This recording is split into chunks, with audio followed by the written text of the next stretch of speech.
You cannot. Okay.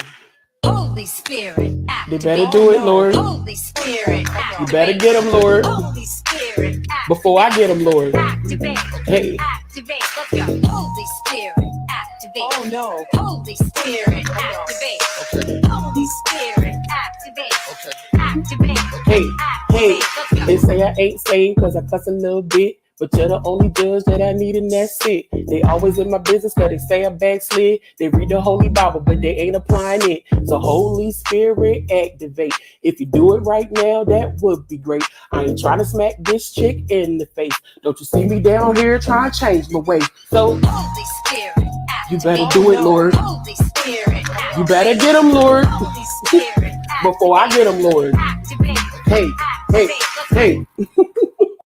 You cannot. Okay. Holy Spirit, They activate. better do it, Lord. Holy Spirit, You better get them, Lord. Holy Spirit, Before I get them, Lord. activate. Hey. Activate. Let's go. Holy Spirit, activate. Oh no. Holy Spirit, activate.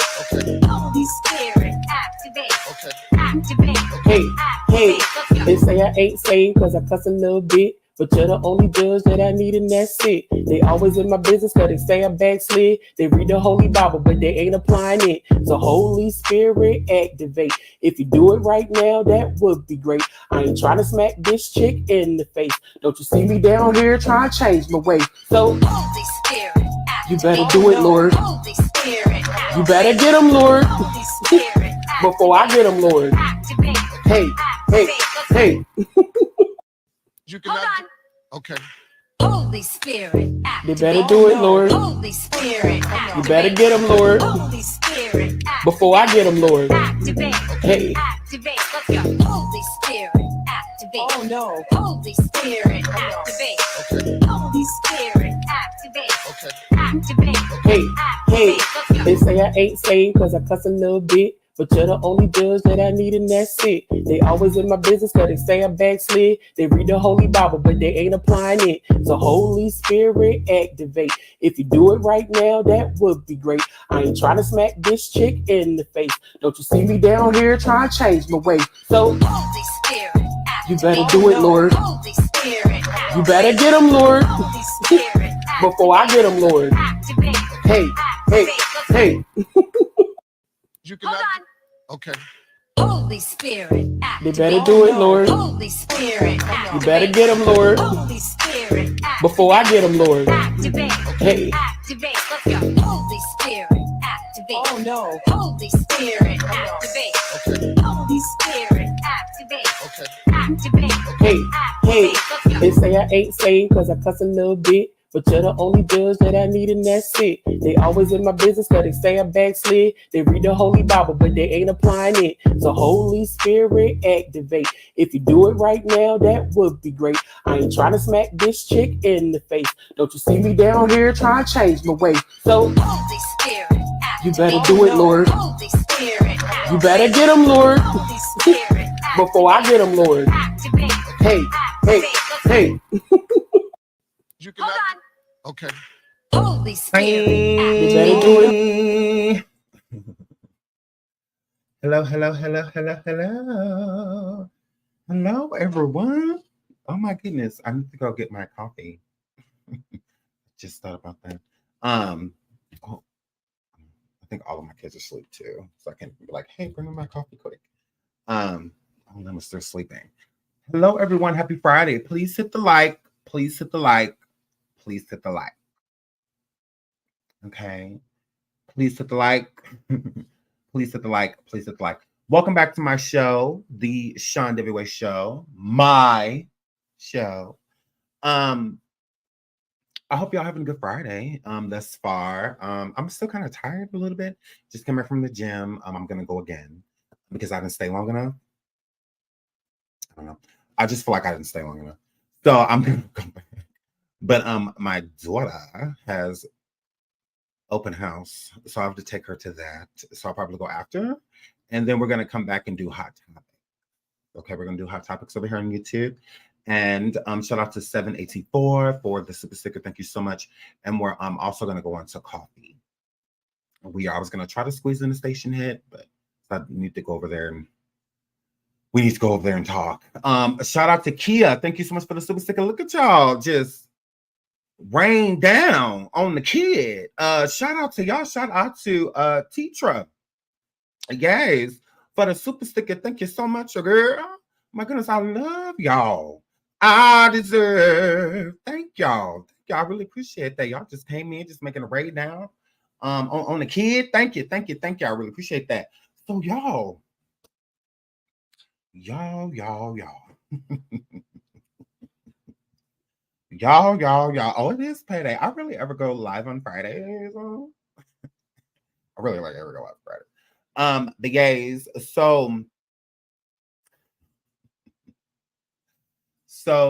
the title of the show is J. Polar, Doxxes, Ball Mouth, Marcus, daughter, son, okay?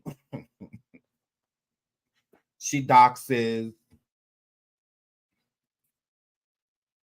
the nigga bitch. So, girl, that's what that word. Ball Mouth, Marcus, fakes hospital visit for cash out. So, here, flip. So, I came over here to be extremely messy. Because why not? Why not? So please hit the like, please hit the like, please hit the like, please hit the like.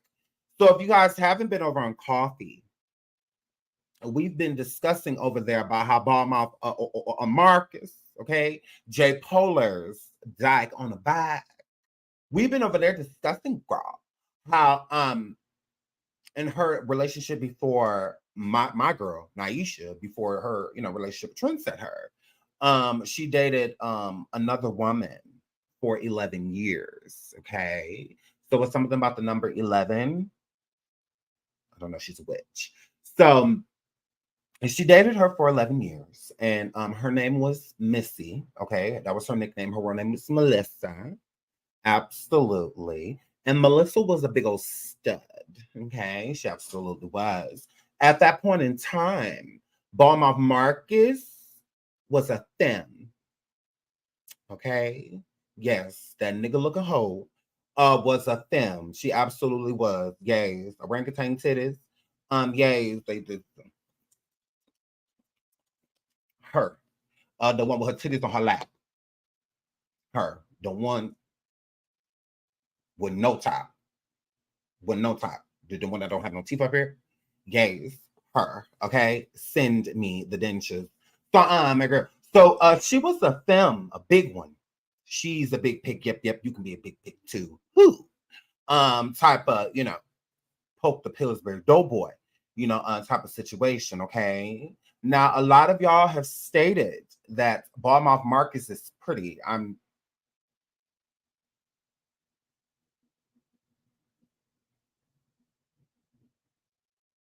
I'm still trying to figure out like where. I'm like, where? Y'all be like, she's not ugly. I'll be like,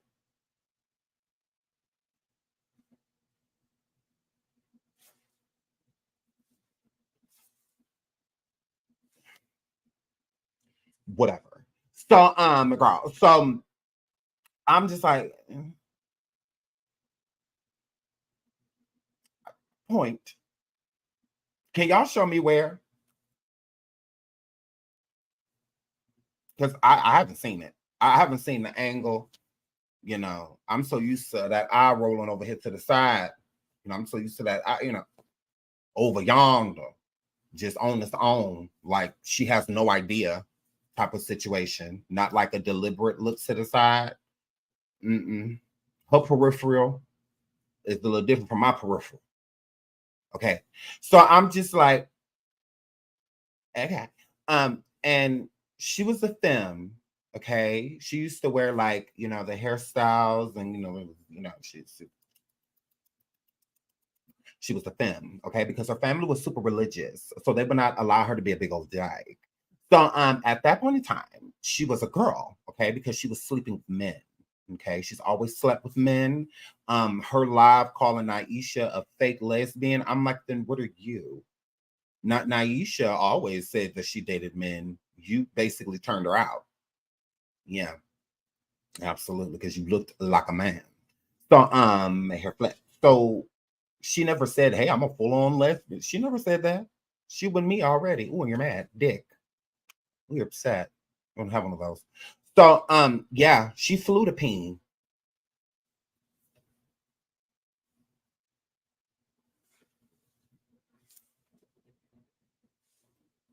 So, what that word? I'm not a girl. I'm not a girl. I'm not a girl. I don't know what you're talking about. So, girl, I'm not your daughter. Not Jordan. So, yeah. So, girl, because that's what that word. That's what that word.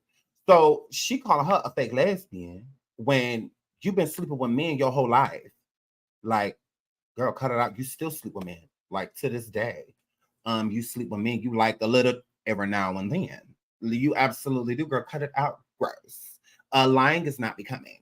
So, yeah, she's been sleeping with men for quite some time. Absolutely. She's as gay as I am. She is as gay as I am. Absolutely. She liked to eat coochie. Me too. She liked to take D. I like to give it. You know, I'm not a bottom, you're pressed. So yeah, her flip. So I'm like, yeah, she's about as gay as I am.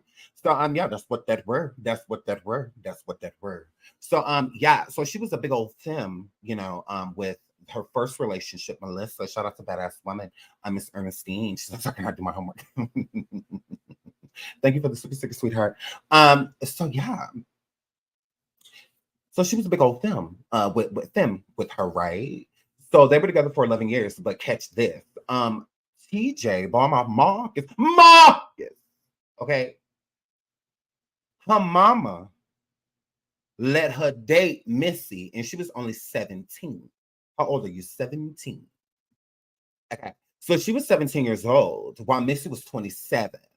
Okay, where did I get all this information? Ballmouth Marcus's family, Marcus, and Jay Polar. Jay Polar, she said this. She said it on her IG live yesterday or day first yesterday. And she also said, but I had already knew because Jay Polar tells me everything. Girl. So yeah, she told me everything because she's a stupid bitch. So yeah, she told me everything. So yeah, I already knew all of this stuff, and I connected the dots because I went and did my research. You know, after God, yeah. So after they after the relationship, because again, she dated Missy for 11 years from the time she was 17 on yonder. Okay. After them 11 years, she bumped into Naisha, and then she started dating Naisha, and she dated Naisha for 11 years. Okay. Now, Missy was 27 when she started dating dear old Ballmouth Marcus. She was 27, and Ballmouth Marcus was 17. Okay. Rumor has it that, well, I'm not going to say rumor has it. I was told that Ballmouth Marcus's mom and Missy, because again, Ballmouth Marcus's mother gave Missy permission to date her. That's what that word. So she gave her permission to date her. All right, at 17. Like, yes, you can date my 17-year-old daughter as my friend. Weird, right? So Ballmouth Marcus's mother was a drug addict. Okay, it's proof. It's I can tell you the name right now. It's a lot. Okay. She suffered. You know, God rest her soul. You know, she suffered from drug addiction. She absolutely did. And while she was suffering from drug addiction, girl, the person feeding her addiction, the person that was selling her addiction, was good old Missy. Yeah.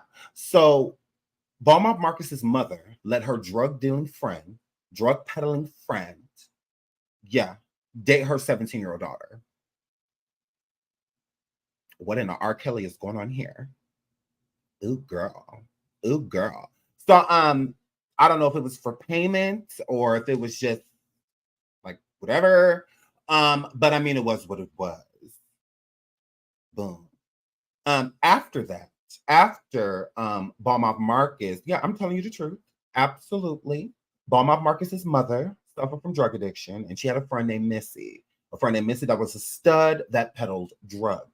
Absolutely. This Missy person, the friend, which was 27, hung out at her house for quite often. They would, you know, hang out and whatnot, and, you know, just was what it was. She took a liking to Ballmouth Marcus at 17. Okay. Baumhoff Marcus's mother gave Missy the blessing to date her 17-year-old daughter. That 17-year-old daughter, Baumhoff Marcus. Absolutely. Mm-hmm. So the woman that helped her mother go into the grave, she dated for 11 years.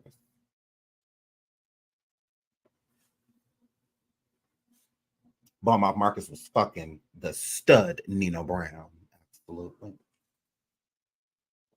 Ooh, and you're upset. Ooh, and you're upset. Ooh, and you're upset. You see what you feel in your chest right now with anger. Here, flip.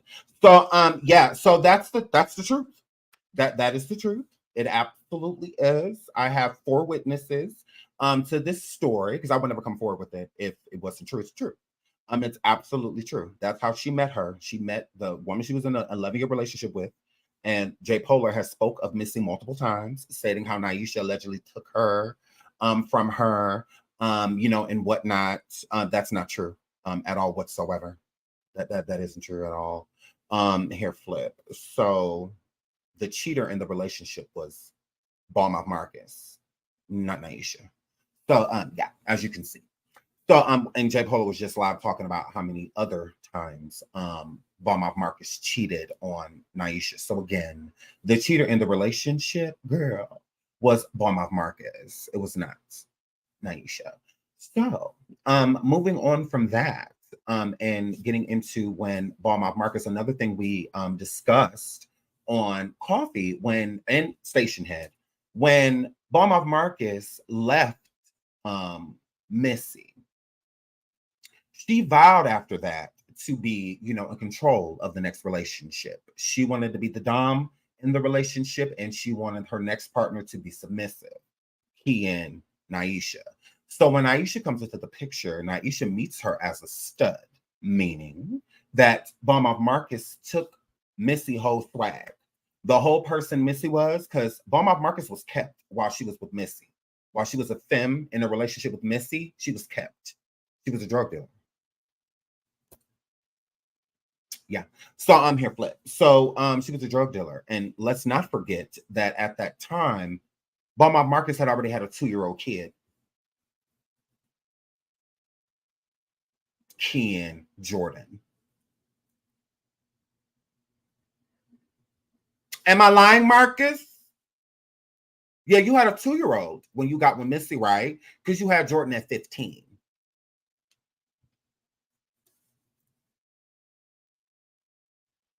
Yeah. You got pregnant at 15. I mean, or about 14, almost 14, going into 15, and had Jordan while you were 15. Yeah.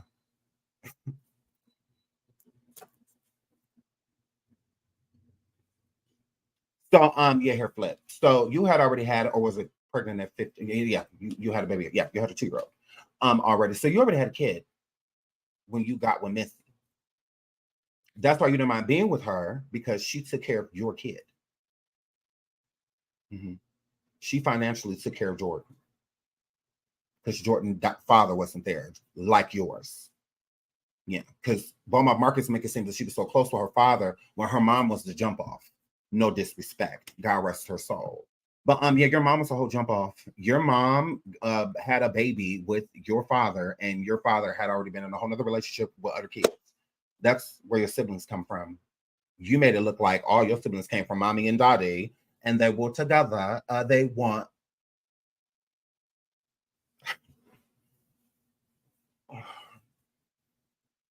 They weren't together. Your mom was the jump off. She was the side girl. She was. He had a main. Yeah. And that daughter from that relationship, that's who your father left everything to. That's why you got some ashes in a old ass car. A car that needed a transmission. Yeah. That's why your sister was the executor, because she was from the family he wanted. That's why it's so weird that you use your dad as an excuse. You weren't even close to him. Y'all weren't close. Yeah. That's why you were barely even in the will. They gave you the ashes because that's creepy. They didn't want them. And now they belong to me. And if you keep it up, I'm gonna buy them and put them in a Pringle can. I'm gonna put them in a Pringle can. I'll tell you, and then the salt and vinegar kind of, because I like the blue. That blue was cute. I'm gonna put them in a Pringle can.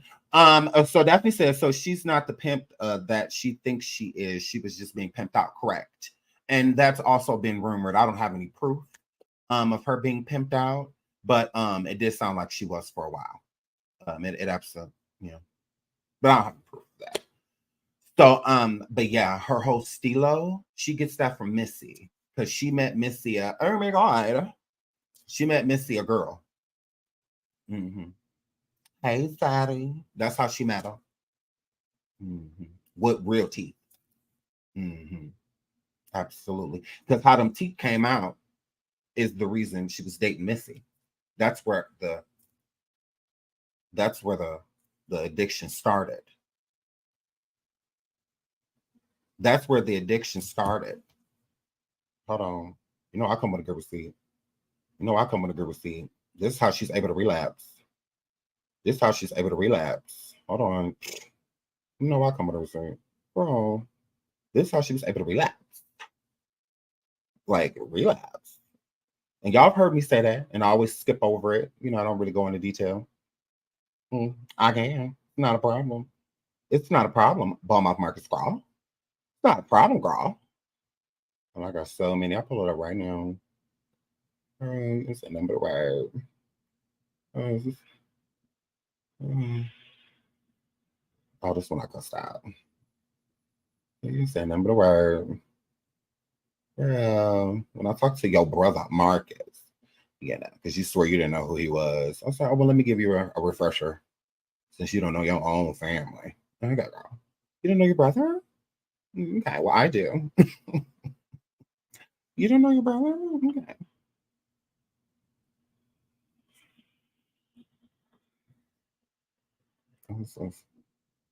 Talking to me. Oh, that's me cussing her out. We don't want that. We want the brother. We want that brother, because the addiction allegedly started with Missy. Hello. Hey, is this Marcus? I'm sorry to interrupt about your day. Yeah, this is Marcus. Who's calling? Hey, my name is Sean. I am, kind of is a friend of Taisha. I believe is that your sister or your cousin? My sister. Yeah, your sister. Yeah, so I know that, she's had her ups and downs and whatnot. I don't know if you know that she's in a relationship right now with Jaguar Wright, or Jacqueline is her real name, but Jaguar Wright and whatnot on the internet. Yeah, so she has, from what I gather, has maybe relapsed and whatnot, but Jaguar Wright and whatnot on the internet. Yeah, so she has, from what I gather, has maybe relapsed and whatnot, and we want to help her get out of the situation that she's in. So I was just wondering if it's possible. I just want to my name is Sean. Again, my real name is Adrian, but on YouTube, my name is Sean Degway.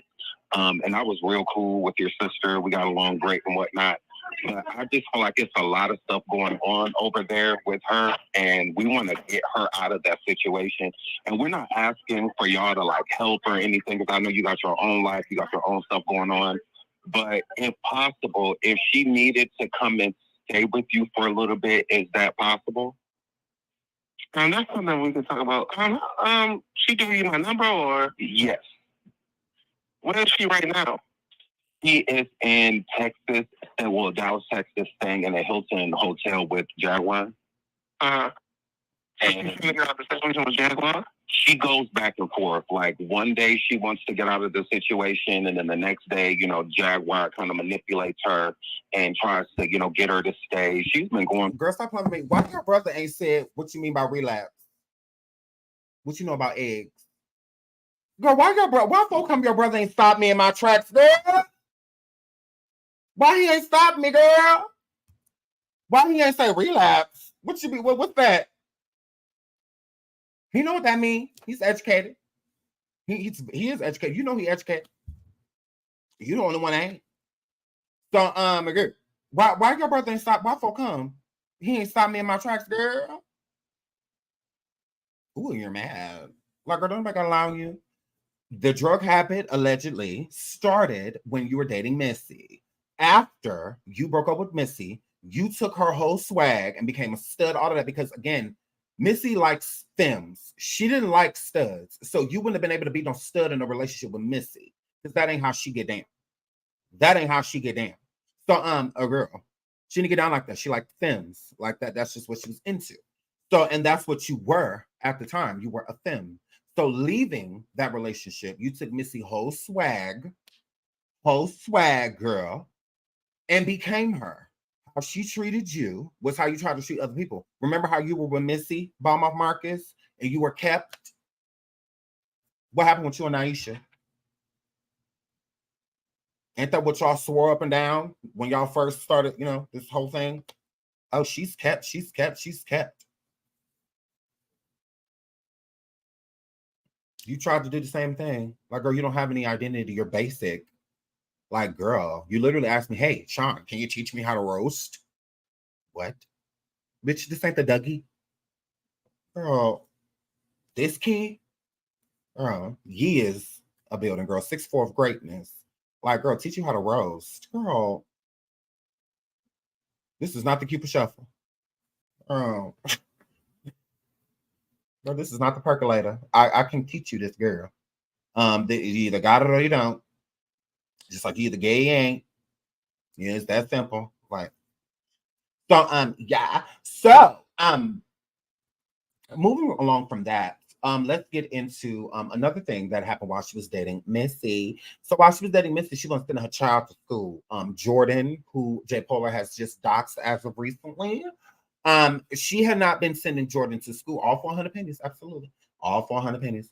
She was not sending Jordan to school. At one point in time, she blames it on Jordan had broke. Do I say his or her? Whatever.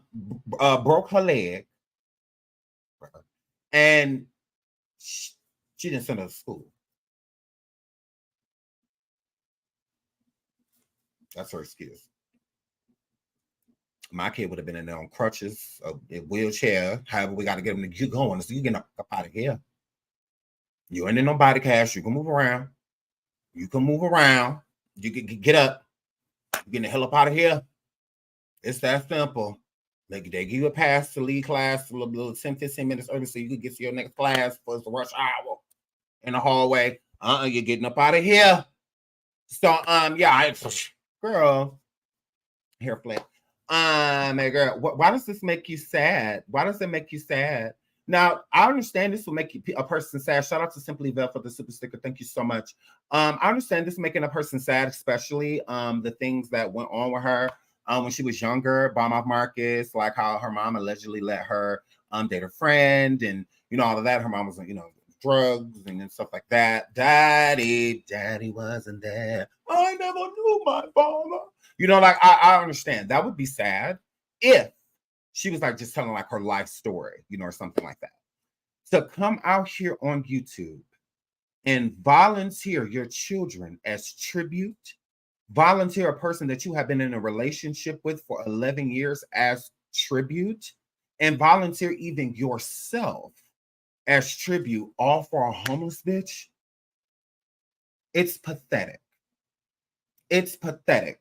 Balmaud Marcus is a whole loser. She's been a loser her whole life.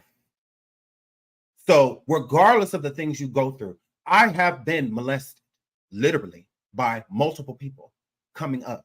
But it does not give me an excuse to go out here and not take care of my kids, to abandon my responsibilities, to be out here weaponizing, literally. She's been through certain things. So going through these things, why would you weaponize the same traumas that are so familiar to you? Why would you do that? Why?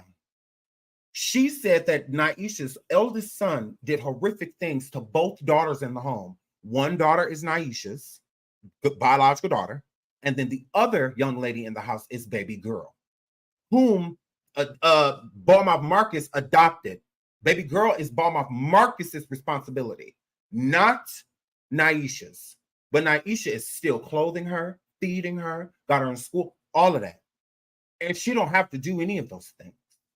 Especially after what Bob Marcus sat there and told Jay Polar and to put all on the internet. Like, are you kidding me? Most spiteful people would have booted baby girl out. And she ain't even did nothing. She's done nothing. So to weaponize that and use that, your own kids, blows me. So to use that as a way of attacking someone after going through what you've been through. What's sad about it? What's sad is her. She's a sad individual. To go around thinking the things that she's done and said is okay, because they are not. They aren't. Telling Jay Pola that her daughter, her trans daughter, is a prostitute? For what? To say that Naisha's son did these horrific things, but just basically beg Naisha to let baby girl stay there? Why would you want her to stay there? When you have said online that horrific things have happened to her there. Why would you want her there? That doesn't even make sense. Whole time, TJ's biological kid is the one that's kidnapping, credit card fraud, all of this other stuff. She the heathen, the hoodlums. Girl, that's the hoodlums. But want to project all this crazy energy on Naisha's son, who's done nothing to nobody. That man just minding his business. What he do? For people online to be going around saying that he's an essayer. And for you and your girl to go around saying that Naisha protected an essayer, but you're leaving your kid in the home of a person that protects essayers.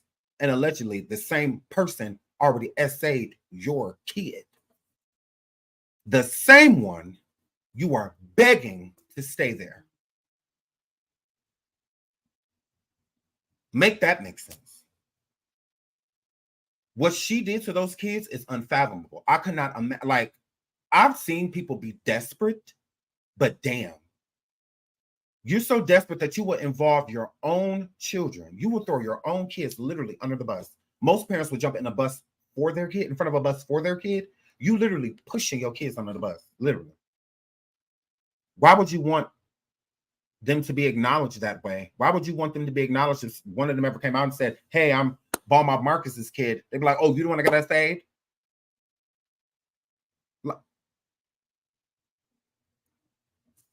So say, even if something did happen to one of them, that's their story to tell. It's not yours. And especially to weaponize it. To use it as a weapon, as a means to attack, demean, degrade, defame. Like, that's what y'all were using it for.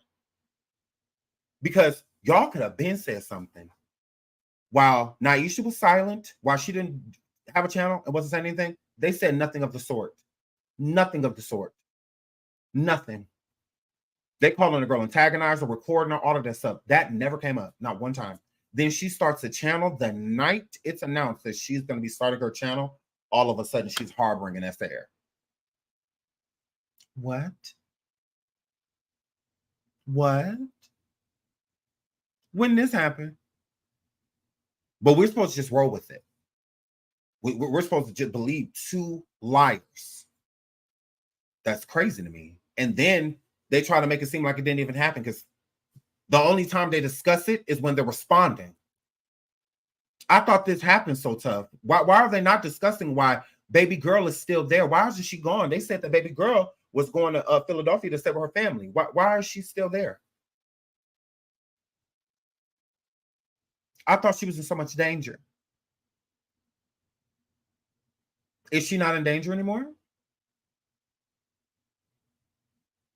Care to talk about it? Or it's just the narrative was to get it out there that, you know, Naisha's this horrible person. So we got that out there. That's all we need. We don't need to discuss anything else, although this has been debunked on so many different levels. Let's not talk about that. Let's not talk about that, girl, please. Girl, you tried it.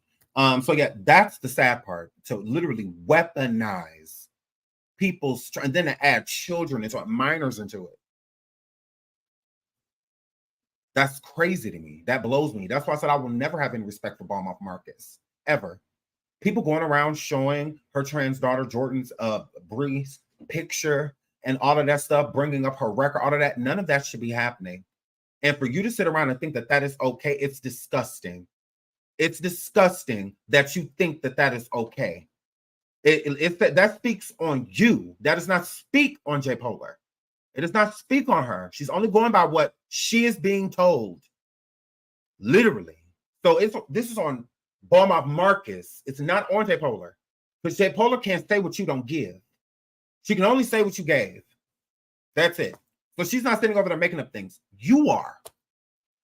You are. And then when you get caught, then all of a sudden, you leaving, or you sick, or you this, or you that, like you're trash, literal trash. Giselle says, as an essay survivor, I appreciate you saying this and speaking your truth.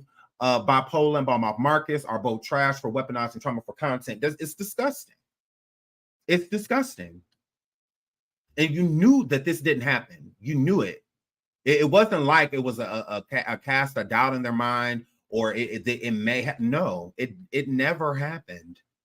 None of what she said happened. Shout out to Allie McHenry for the super sticker. Thank you so much for the super sticker. Thank you so much. Yays, like, it's crazy. That's crazy. Thank you so much, Allie. And thank you again, Miss Giselle, for this super sticker. Thank you so much. Shout out to JH for the super sticker as well. Thank you so much for the super stickers, everyone. Please hit the like, please hit the like, please hit the like, please hit the like. Please hit the like. Right, just for content. That's all it was for. It was just for to attack someone, to make it's like, if you're already attacking her, you're already calling her on her name, saying all this other crazy stuff about her. Like, do you really got involved the children? But J. Polar would not have been able to involve them if not for Bomb Off Marcus. Y'all got to stop not putting all the energy on J. Polar. No, they are a team in what they do. They do that together. They are a unit. So you cannot sit there and despise J. Polar, but give Bomb Off Marcus the benefit of the doubt. For what? For what? Those are not J. Polar's kids. They're not. Jordan is not J. Polar's kid. But they want to go forward and lie and say that, oh, we never broke up. You know, none of this stuff. Yes, y'all did. Y'all did separate. If they didn't, why would J. Polar go live on Instagram and dox Bomb Off Marcus and her trans daughter? Why are you doxing her? There was nothing fake about that because you didn't get fake tea. You've been upset with Bomb Off before and you didn't dox nobody. You didn't dox her. You didn't dox her kid. You didn't do none of that. No, you doxed her because you know that you needed her there, because if she didn't, you would have literally been on the street. You don't even have a valid ID, bitch. You can't even get in a hotel room or nothing like that on your own. Like, girl, please. Like, whenever you get through, you still have an expired license and a yellow paper. That's not enough. It's not enough. So you need Bomb Off Marcus there. And if she did not return, then you were going to be out there on the street. You realize within that moment, Wacko Jacko, that you need Bomb Off Marcus more than you may have let on. More than you may have let on, and it hits you like a ton of bricks. Because you don't realize what you got until it's gone. Girl, please. And that's why Bomb Off Marcus left that place yesterday and the day before yesterday, telling you to go back to the husband, because that's who you love. You never stop loving the husband. Girl, please. It's the toleration. A toleration, girl. Girl, ew. That's it. That's all. Bomb Off Marcus is a means to make him jealous, and you like, because you're psycho, so you can't get it through your thick skull that he don't want you. He over it. You're not. That's the thing. Yeah, your mind is still on him. He ain't focused on you. Girl, please. He done been how many vaginas since you? Like, your girl, he ain't worried about you. Like, worried about you at all. Like, popcorn, John and pop him. All of that. Girl, that was a ploy to make him jealous.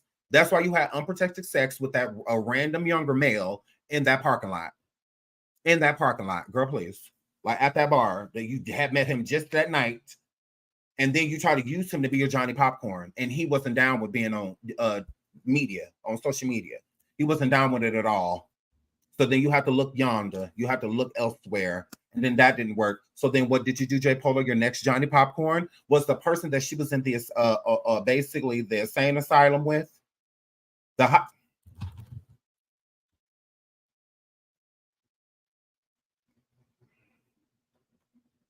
You got to show them better, and you can tell them, because you see they like to lie. You know, we tell the truth over here. We tell the truth over here. We tell the truth over here. It's on coffee.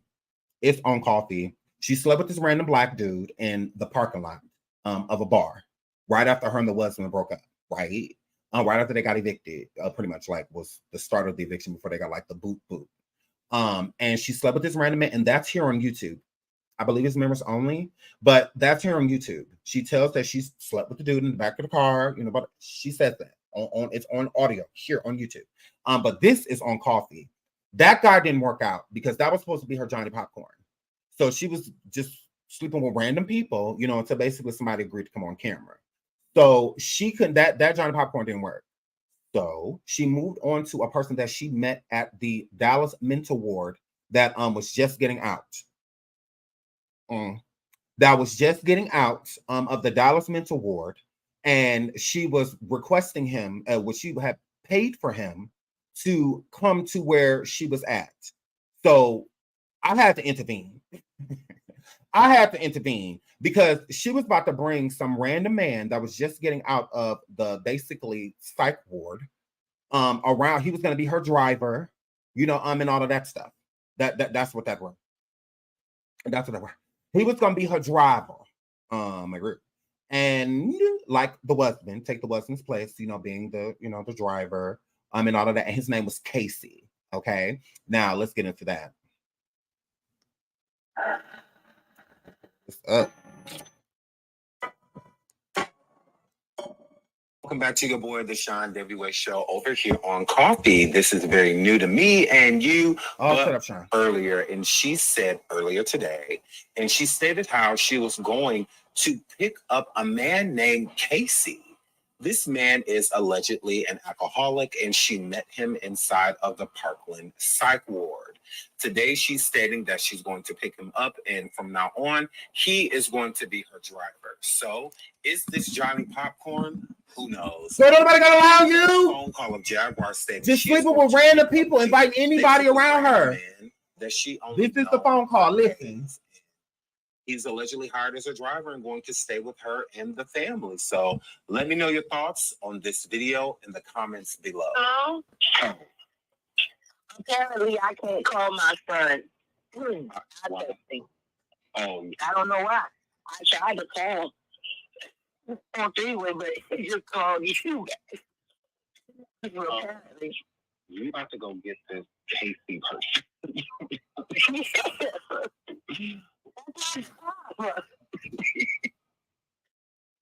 We bonded. We bonded in a mental health ward. That's real. I know, but it's like a mental health board, and you got to go bring your hand around you. He's not a nut. He's an alcoholic. He's an alcoholic. Yeah, peanut, not a nut. Oh, walnut. I mean, it's still for me. That's what I need. So you need the ward around you. So I said you need somebody from the ward around you. She thinks this is funny. So this is Johnny Popcorn 2. Okay. Johnny Popcorn 3 was the guy at the biker shop.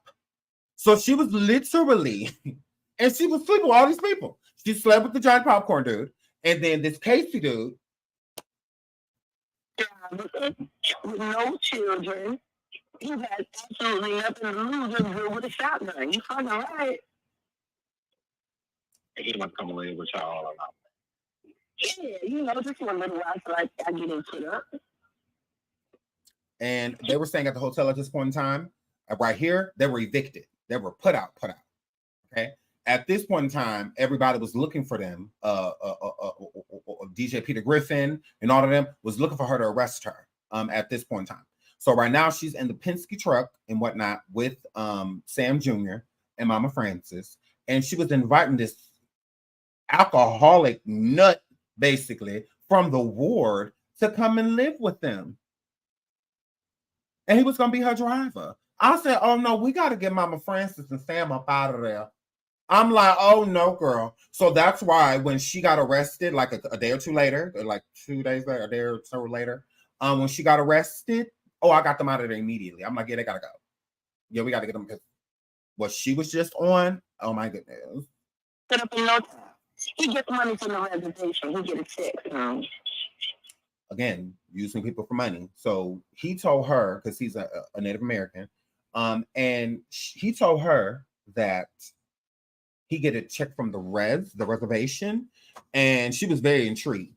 You know, just like she was using Mama Francis for her pension, you know, and all that good stuff gave. She was planning on doing the same thing with this man. She absolutely was using him for everything that he's got. I thought he was Indian. Not Indian. I thought he was Native. Pick a team. Yeah, he's a Native. The government pay him. You have hired him as your driver. Yes. We discussed that inside. Funny, that is not. So they were in the Texas ward, loose stirrups or whatever you call it. They was in there together. Okay, and he was just getting out, and he hit her up when she got out. When he got out, he just got out. You told me I'm loving sitting out in this moment. Watch. If I finish Troy Davy Ray, who has all the words in the dictionary and wrote his own to contradict all the words in the dictionary, is fucking speechless. I told you I get speechless and I get worried. I get speechless. Don't be worried, I'm good. I'm good. I think I get ready to go. What's up? Wait a minute. In case you don't know, so if you tell him, if you talk to him before I do, break it gently. I'm going to. Hold on. Yeah. So that was Johnny Popcorn number 2. And then the third one was the one from the shop. Okay, the bike shop. He never existed. So yeah, he never existed. He's not real. He's not real. Because the reason he's not real is because she was trying to use the guy that she met at the bar the same day and slept with him in a car. She tried to use him, and he wasn't down being on social media. And then Johnny Popcorn, she got arrested before he got there. He was on his way. She sent him cash out money. She sent him money for his bus ticket. She looked his bus ticket up and stuff. So he was really coming. So he came there because he was on his way. So when he got there, she was in jail. So he got there, getting to the hotel looking for her because she was supposed to that same hotel. That's where she was supposed to be. And when they drove out the next day, he was going to drive the Penske truck, and she was going to drive her vehicle, and she was going to follow him back, and then he was going to get her car, and then they was going to go back to Shreveport. Was what that were, and she was going to let them stay with them. So it was going to be Mama Francis, Sam Jr., and Casey with J. Polar. So, and this is right after she got rid of Legina.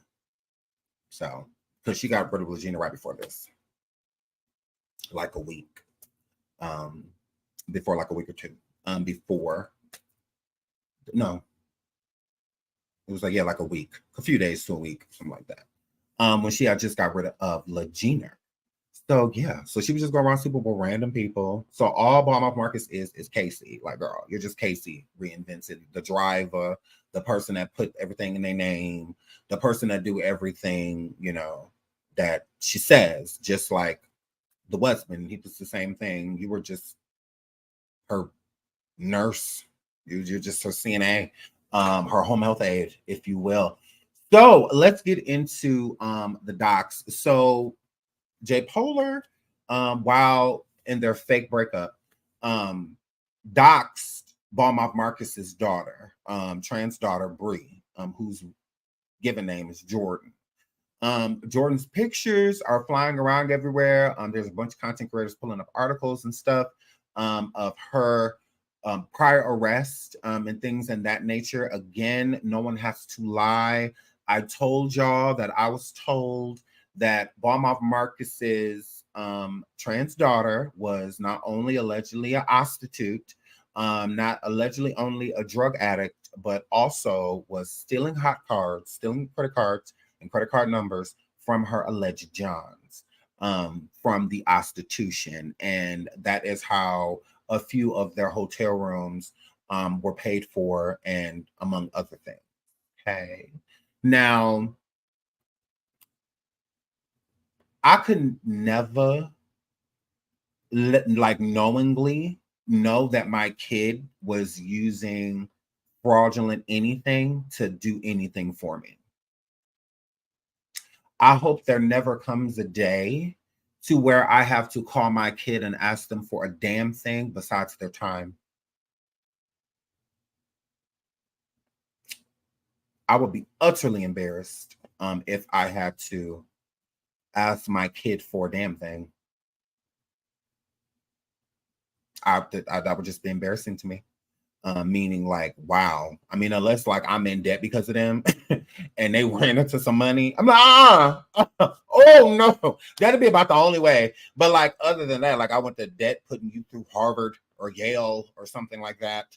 You know, then you get the Nobel Peace Prize because you discover something and you get a big check by a corporation, something like that. Yeah, we split that. That's ours. We did that.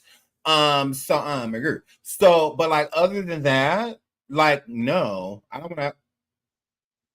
I always thought that's weird. I'm like, for parents to like literally be dependent on their kid. Like, I don't care if my kid became a Beyonce. I'm still gonna take care of myself. I don't expect my kid to take care of me. I don't. And I know I'm telling the truth because I'm expecting greatness from my children. Oh, they don't have a choice. Oh, they gotta make something of themselves. They're a product of me. You not doing shit with your life says a lot about how I brought you up, and you got me up. So yeah, you're gonna do something with your life, even if you're the manager. Welcome to McDonald's. Can I take your order, please? You're gonna be the general manager in that hoe. Like, yeah, here, flip. I don't care if you were CNA. You're gonna be the lead CNA at the building. Like, I don't care. You're gonna do something. Like, no, they don't have a choice. Like my son, he'll know what he want to do. I found him for a mechanic. You like cars, you be working on cars. They got that class in high school. Take it this year, you're gonna take it next year. You take shop. You're gonna learn a trade, you're gonna do something. Because laying up in my house is not an option. No. This is not forever. Hell no. There's life after y'all. Because it was life before y'all. So I'm trying to get into that. So yeah, like my kids don't have a choice. Oh, they gotta be something. Because where you gonna live at? We drive past homeless people all the time, and they be like, "Oh, Dad, look, yeah, could be you if you don't." You don't think homeless people got parents? Some of these people out here, their parents live in the nicest neighborhoods in the world, girl. Some of these homeless people, parents out here, got mansions. They live in gated communities. And they're not allowed because they won't stop stealing the shit. So I said, trust me. I said, yeah, there's somebody that could be the governor, cousin right there. You never know. When a person homeless, you just never know. You never know who they is. It was this one girl homeless, and she said, a few years back, she said she was Beyonce cousin.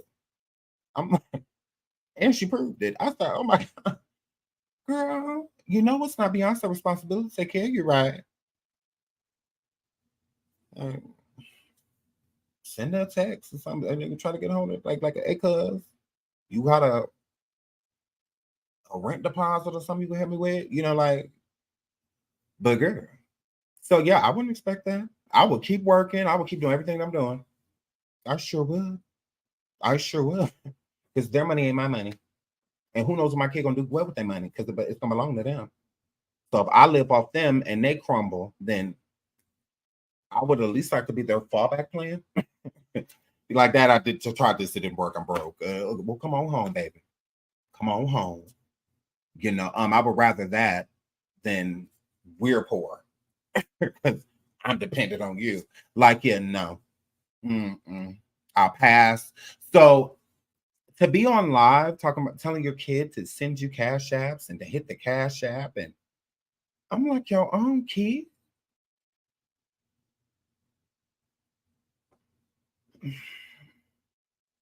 This isn't like a low moment for you? Because it would be low for me. Very embarrassing. Yeah, that's why J. Polo tried to cut you off when you said that, because it's just like, girl, like, yo, J. Polo ain't even asked Sam for no cash app. So I'm just like, girl, I'm like, yeah, you look mad pathetic, like for real pathetic. So yeah, but again, to like know your kid is breaking the law so that you can have somewhere to lay your head is gross. Very gross. So when people are saying like this is sad, you got to think about what's sad about it. It's sad that Jay Polar said that Ballmouth Marcus sits over there and says that she wants her son back, you know, and stuff like that, and does not approve of her trans daughter being trans, but is a gay woman, you know. And I don't know why people think that too, like because you're gay, you understand. No, because we're all gay different. Being gay and being trans are different. They're not the same thing at all, you know, whatsoever. Being gay just means that you're gay. Being trans means that you don't feel that you're in the right skin, you know, type of situation, or not the right skin. Your body is and how you feel, isn't made how you feel. So that's, I mean, it's part of the LGBTQ community, QIA, barbecue community, but it's not like gay. You know, that's completely different. Telling your parent that you're trans versus telling your parent that, hey, I'm gay. I think gay still is a little bit more socially acceptable, and being trans is not. And I think a lot of people worry, like parents worry about their kid being ridiculed, you know, stuff like that. But it's just part of life. Like your kid's gonna be ridiculed, like no matter what. You can have the most beautiful child on the planet, and it's your child is still gonna be ridiculed. People will find a reason to comfort them. So I think that Brie already knows that. She knows that her mother, and I use that term loosely, does not like the fact that she's trans. She does not accept it. She tolerates it. You know, you have people that, sorry about my desk. You have people that accept you for who you are, and you have people who tolerate you for who you are. You know, like a prejudiced person or a racist person will tolerate you. So if you come into their job or something like that, it's a toleration because they have to be respectful because they're at work. But if you came to their home or something like that, you get a completely different energy coming into a place to where they don't have to be filtered. But it's the same thing. So that means you tolerate, you know, that person. It's not a acceptance, you know, accepting something and tolerating it. It's two things, two different, you know, those are different as well. Accepting that somebody cheated on you means that you can forgive them. Tolerating somebody cheating on you means that you kind of turn a blind eye to it, and it's like you know what's happening, but you don't do anything about it. You know, so it's the same thing with Ballmouth Marcus. She has a problem with her trans daughter being trans, but she doesn't say anything, you know, to her daughter. I think they've had the conversation before, more so like out of anger, but it's not like a real conversation like, I want my son back. Please hit the like, please hit the like, please hit the like. I think that is a very discouraging thing to say, having a trans daughter, that you want your son back. I think that's disgusting and deplorable. Is along because you're using said person. Why is it okay for this trans daughter to do things for you, buy you things, care enough about you to make sure that you're not homeless, that you got a place to lay your head, send you money so that you can eat, you know, all of that stuff? Why is it okay that the trans daughter does all that for you, but you can't even accept them for who they are? You can't, there's no accept, you're tolerating it, and you're tolerating it because you're getting things out of it, is what that were. You don't make any plans to go see your trans daughter, you know, or anything like that. She's making plans to come see you. and to come around you. If you had it your way, she can stay where she at and you just stay where you at. You know, you don't act like you have love for her, but you love the child you gave birth to. So you love Jordan and you have love for Bree. Do you get that? See, this is why you need help. You do. Because you don't care about them the same. Meaning when you see Jordan, it's a happiness, a fondness when you see that person. But when you see Bree, you're disappointed. You're not fond of that person because you don't want anything to do with Bree. You want Jordan. And I think, again, why use her? Why is it okay for you to not accept her, but okay to use her? That is crazy because it's your own kid. And you wouldn't even think so. You would feel like I'm talking about a friendship right now instead of motherhood. Like that's crazy. Like literally, like that. So with her daughter being doxxed, her trans daughter, she is, you know, live with the albuterol tubes, the with the nebulizer cords in her nose, you know, and whatnot. And oh, she's so sick, she's so weak, but you can't get her to shut up. Every time J. Polo go live, she in the background, you know, over there. Anything J. Polar touches is destroyed. Okay. She didn't get a chance to touch me. She didn't get a chance to touch the official King Pain. So she didn't get a chance to destroy us. She did not. But if we would have let her, then she would have definitely ruined us if we would have allowed it. Absolutely. Name a person that J. Polar has co-signed, literally co-signed, and they soared. Not somebody that was already established. No one. No one. No one. Nobody, buddy. Nobody. She can't be accountable for Stormisha. That's Tasha all day. Can't be accountable for Sean. I had 30,000 subscribers when she first came over here. We were already popping soon. You were too late. You were too late. That's what that were. I already had 30,000 subscribers. Self-made. You're upset. My highest viewed video has 1.3 million views on it. Diddy. It's before you were even in existence when that surviving came out. But you said my surviving content is based off you. That's weird. Because my highest video for my survivings came before you. Before any J. Polar content. Before you went and sat with Storm, any of that.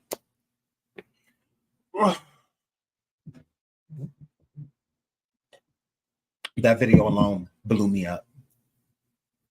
Yes, that surviving put me on the map. I did that. I put that together. I did my own research. I didn't know you, bitch. I had no idea who you were. I didn't grow up listening to you. I don't know. I didn't know who you were. I had no idea. Nobody, buddy. I had no idea. Before Stormisha, I didn't know who she was. No idea. No cap. Wouldn't have been able to pick her out of a lineup. I'd like, who? That's how I had no idea. So yeah, hair flip. So Pop Taste who? Like, girl, you're weird. She wasn't in a piece of that surviving. Go look at it. It's still up. Over 1.3 million views. She's not mentioned. I didn't know who she was. No idea. So all of his surviving content is, you sure? Because you know I was doing that before you, right? You know when you first came on my platform, you were shouting out my survivings. You said how much you liked them, meaning that I was already doing them. You're pressed. Move on. Girl, move on. The official King Payne went live last night, and Jay Polar came up on his platform. Friend, please stop acknowledging this bitch saying that you stole. Any hoe you get out of jail owe you. Yeah. And it doesn't matter if one of her moderators with 67 kids and 47 baby daddies decides to come forward and say that they sent over $1,200. Oh, well, you goofy bitch. Now send it to Jaguar. Now send it to her. Oh, you ain't got it? Just send it to her and shut the fuck up. Like, because all of that money was sent to King Payne. End of story. You can't rob a homeless bitch. It don't work like that. Because y'all want to keep taking care of her, because YouTube, y'all want to keep putting her up in hotels and all of that stuff and Airbnb stuff. That's y'all. Y'all want to keep feeding her and taking care of her because the bitch is lazy. Y'all keep saying she's so talented, but she won't use that $1 million girl, please. That's y'all. Y'all looking sound stupid. That like y'all are weird. If you ain't, if first of all, there was a whole GoFundMe created for her. So if you didn't say anything to the GoFundMe, shut the up. Like, you're weird. And anything you send to somebody's Cash App, you send it to somebody's Cash App. It's that simple. It's that simple. It don't even make sense. Like, this bitch got 2 Cash Apps, J Polar, and you avoided hers to send it to King. Yeah, you're a dumbass bitch. And oh well. Say you did send all of it for Jack. So she ain't getting it. So say you did. Say you did. Because you could have put that $1,200 on them 1,200 kids you got over there. And you're mad. That's what you get. Y'all mad. I'm like King, this is the same bitch that took a $30 GoFundMe receipt and turned it into $300 and tried to pop like her. She don't get to talk about money. A bitch you bailed out of jail, girl. She don't get to speak on money. Bitch, you're broke. You're homeless. Girl. Like, King, if you wouldn't have got her out of jail, she would still be there. You don't owe a dusty bitch like that. Nothing. Girl. It doesn't matter that a hoe got 74 kids, but rather send you $1,200. And you ain't send her kids shit. School just started. And she's mad. Bum ass. Like, girl, you look and sound stupid. Girl, no everything. Girl, please. Girl, you look and sound dumb. You should have got that money to Jag. Oops. You only gave Jag a couple dollars, but you done gave this queer. Yeah, nah. And you're mad. You supposed to get that to the dyke. And you're upset. Like, girl, please. Girl, we don't give a damn. You sent over $1,200. Good. Good. Good. Spent.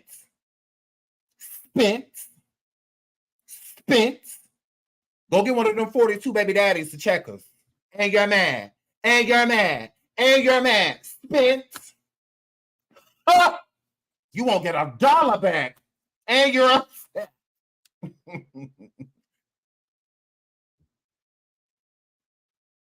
Girl, please. Bum ass bitches. Like, girl, bye. You sitting over there with 347 kids, but you sending $200 to people. Okay, girl. Ooh, you're upset. Like, girl, please. He don't owe you nothing but a headache, which is what you got now. A headache because J. Polar sitting over there begging you for money still, and you ain't got it. Oh, you think you getting? I ain't got it. And that's what that word. Now she over there running you bitches up a hill. Create a GoFundMe. That's all I tell y'all to get out of y'all hair. Cause yeah. Y'all just mad that when King created a GoFundMe, it was for an actual cause. Now if y'all create her GoFundMe, it's frivolous. Because she won't get up off her ass and take care of herself. You can't convince me, none of you bum bitches over there, can't convince me that she ain't lazy when the hoe wore a diaper. That's lazy. Bitch, you so lazy that you won't even stop at a rest stop to pee? You rather sit in it than stop? Lazy. Please. She's so lazy that all she got to do is go to the DMV and get a new ID, and she still won't. A driver's license, she still won't. Still won't.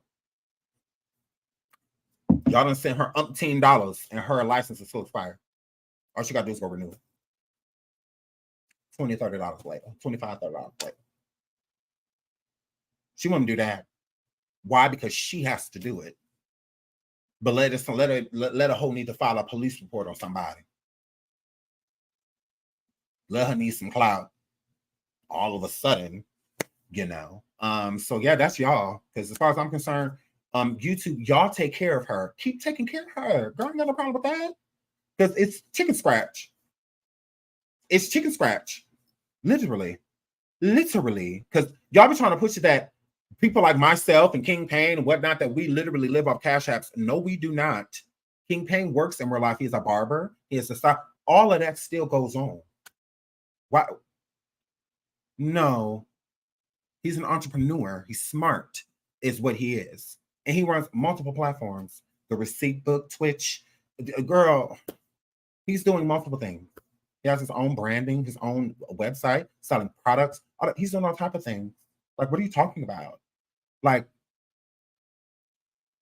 a quota means you want me to show up because I don't have to be here. That bitch J Polar do. She gotta be here. What else she doing? What else she doing, bro? What else she doing? She gotta be here. My song says my husband got 2 what? I don't have to be here. Girl, I don't. Ew. Okay, bitch. Okay, girl. You ain't hit the word on the curb. Sean got 2 white men taking care of him, girl. Both wealthy, both rich. That shit. You talk about what they look like. Talk about their wallets. Bet you won't do that. Bet you won't do that. So you mean to tell me he control both those wallets? I guess I do. Flex. So you get here flip. So yeah, I don't gotta be here. Can live the same lifestyle better. Ooh, you're mad. I've been a hard worker my whole life. But ask about me. God bless. That's why I do multiple things now, because I used to have multiple jobs. Literally, it was at one point I had 3 jobs for 4 years, and I had them down for 4 years. I had 3 jobs, clocking in out of 3 places a day. Whenever you get through, girl, please. I wouldn't allow my children to not have a good life. I wouldn't allow that. I wouldn't. Yeah, they've been to Disneyland twice before YouTube. They have so many pictures being on vacations and stuff like that. Texas, South Carolina, Cali, Indiana, St. Louis, Oklahoma. I mean, they'd have been so many different places, like pre-YouTube. Yeah, don't do that. Yeah.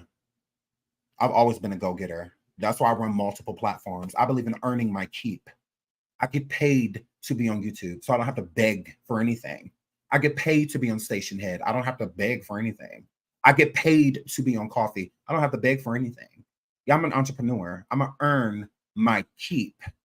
So we don't live off of Cash Apps, duly appreciated, but we don't live off of them. That's why I say tip your comedian, because it's that simple. You do it if you want to. You do not have to. It is. I don't force anybody to do anything, and that's why they enjoy me, because they don't have to worry about that type of stuff. Because we good over here, and we don't have to beg for anything, at all. I just dropped $8K on a lawyer. Do y'all see a GoFundMe or anything anywhere? Did I go live asking anybody for money? Literally, just dropped $8,000 on legal services. Yeah, I'm not begging anybody for anything. I do well. I do, because I'm a hard worker. Yeah, hard work pays off. It absolutely does. Very consistent. Don't sit around all day singing for 4 quarters, singing for 100 pennies. Like, I don't do none of that.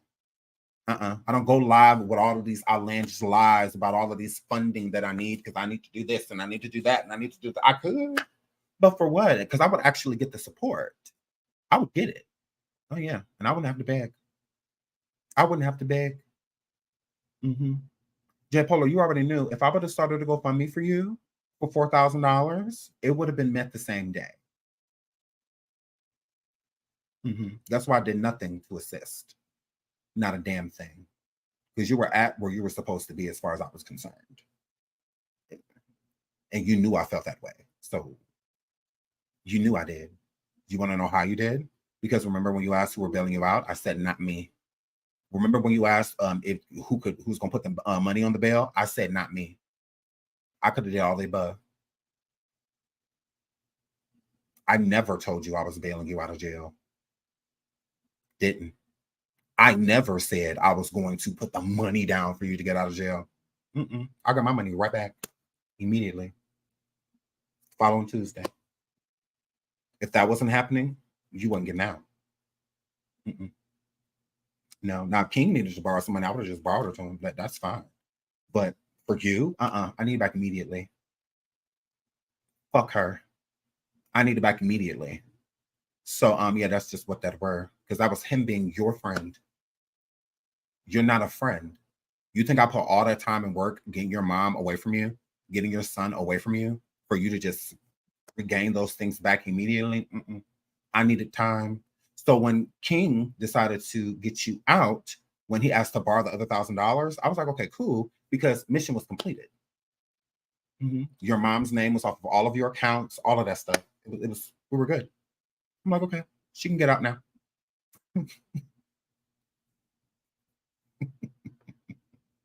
She can get out now. That's fine. Everything that I needed to do is checked off my list. Absolutely. Absolutely. I got that Penske truck removed. I sure did. So when people are like, oh, she got arrested for the Penske. No, she didn't. I'm like, she didn't get arrested for that. I told them where it was. I was coming to get it. And they did. So yeah, I got that truck took. I made sure the ashes was, I did all of that. And I didn't say a word. For what? For what? I didn't do it for clout. I did it because it needed to be done.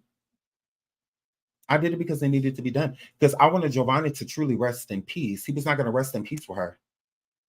He had to go. We had to get him away from her. Sam had to go. You need to get away from her. Mama Francis, you got to go. You got to get away from her.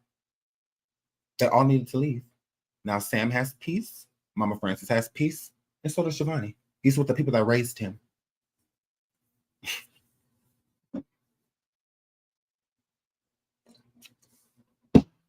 He's with the people that raised him. She acted like she cares so much about Giovanni, but she says she wants to talk to the man that killed him, although the man didn't get arrested for killing Giovanni. He got arrested for killing 2 other people. So instead of worrying about him being charged with your son's death, you want content?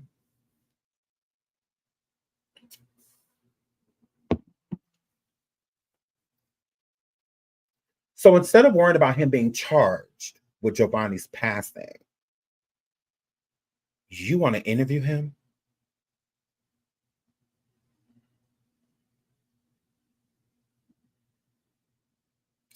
Okay. Okay. She said that out of her own mouth, and she said it again recently on her channel that she wants to, because Giovanni's anniversary is coming up of his passing. And she said that she wants to go to the jail and interview him. I said, girl, you know, the person who took his life is still at large. Okay. Allegedly, the same individual that took his life took 2 other men's, and that's why he got arrested and why he's in prison now. So instead of fighting for your son's justice, instead of trying to go in and get a confession, because I mean, you're already in here for the rest of your life. I don't know. And you took my son's life. But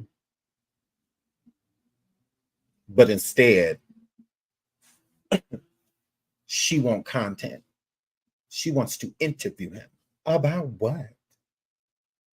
About what? How did you feel after you took my son's life? Like, what do you want to talk about? Honestly, if he wasn't, he would have to want to speak to me. Meaning, like, if he wanted to apologize to my family, you know, or whatever, that's different. But to just have a conversation with him, for what? To talk about what? Like, you literally want to look into the eyes of the person that took your son. So that means that you don't care. You can't, because that would be very hard to do and not fly across the table. You know, that would be a hard situation. But you want to go there and talk about you? He don't know you. You don't know him. Like, you are definitely off of your rocker. And you can't care too much about your own kid. Because if you did, okay, if you did, why you want to talk to him? Make that make sense. But she wants to. That's supposed to be a part of her plan for the anniversary of his passing, is going to sit down and make content out of the girl. Moving right along. So so King, you ain't gotta respond on especially just try to make something up on you. Bomb off Marcus faking her illness. There's no record of her going to the hospital. I called all 3 hospitals looking for Taisha. She wasn't there. So that's fake. The most they did was down 911, if anything. I think maybe first responders may have came. The nose plug that she has in is the nose plug to an albuterol machine. That is not an oxygen tank. She's not connected to an oxygen tank. Tell her to show you the tank. And then as well, they don't just leave oxygen with people unless they've been on oxygen before. If they're because some people are prescribed oxygen, you get multiple tanks, and whatnot. So if you can't breathe, they're going to keep you in the hospital until you can. Okay. Now, if you have asthma or anything like that, they may send you home with some albuterol treatment. And whatnot, I do know that for a fact. My son has chronic asthma. So he has asthma, and so we've dealt with asthma a lot, inhalers, all of that good stuff. So if you can't breathe, they're going to keep you until you can.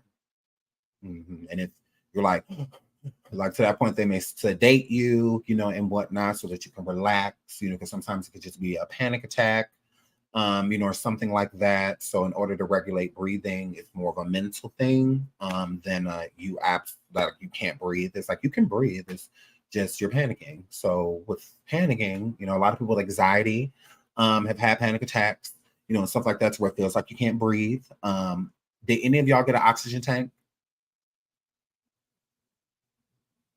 Did any of you get an oxygen tank? If you've had anxiety or just had a panic attack without anxiety, if you have trouble breathing, did you get an oxygen tank? Anybody that has had strep, have you ever gotten an oxygen tank for having strep? I used to have strep all the time, to the point where my tonsils were about to get taken out. Because I had strep so much as a kid. Anytime somebody has strep, it's I got it instantly. It's I could just walk past them if they have strep and I got it. Now I used to have strep so much as a kid. So yeah, I just find that weird. Now, I would have accepted C-19 because there is a new strand, and whatnot going around. They're mandating masks again in places, and whatnot. So I would have been more at oh, okay, maybe, but again, if you can't breathe, they usually keep you until they can find out why. Most people aren't. Their breathing isn't usually affected by strep. I guess it depends on literally how bad it is. But again, that's something that you would be admitted for. They're not going to send you home with no oxygen tank or nothing like that. They're literally trolling for CASHAPPS at that point in time, because their fight was real. Them getting into it, that was real. Don't let them lie to you and whatnot. No, Bomb Off Marcus erased some text messages, and Jay Polar wanted those to know what those text messages were. Bomb Off Marcus deflected by leaving and stayed outside for hours. They argued 4 hours. I talked to the people down there at the place that they stand at.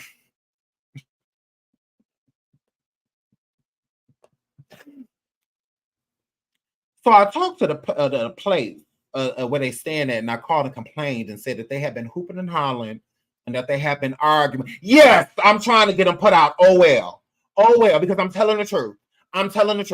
So I called the landlord and let the landlord know. Yes, Yes. Yes. Yes. How did I get the number? I got it from the Bible. I got a lead from the Bible. Now, when J. Pola put up that Bible the other day, I screenshot the hell out that shit. I sure did. And I called every number. Now I got in touch with somebody with one of them numbers. Thank you, J. Paul. Poor. I called all the numbers, Lord. I called all the numbers because you said that somebody was going to answer if I called them numbers, so I called some of them. Okay. So I called all of the numbers, the Lord. And one of the people answered and told me what it is at. Okay. So I found out what it was at, and they said that they didn't want to be recorded because I said, girl, you should come on my show. They said they didn't want to record it, they wanted nothing to do with it. But they said that they was getting calls and whatnot. So because J. Polar doxed them on YouTube. So they have been getting calls. So I wanted to hurry up and get my call in before everybody else did. So I hurried up. Ooh, girl. Like, let me call before everybody else. So girl. And so I called and told me what it was that. So I called the landlord, the one that J. Polar, the number that Ballmouth Marcus left with. Yes, I had it. I couldn't see if we was friends. I could have gave it to you. But girl, so I called y'all landlord, let y'all landlord know y'all over there hooping and hollering y'all over. It's a bunch of dyke stuff happening. I told them it's a bunch of lesbian stuff going around. They got illness and sickness and stuff over there. Girl, get on over there. It could be a hole in the wall. They've been over there arguing all outside. That's not what your outside is for, son. So that's not what it's for. So no. Y'all need to get up there. They're smoking in there.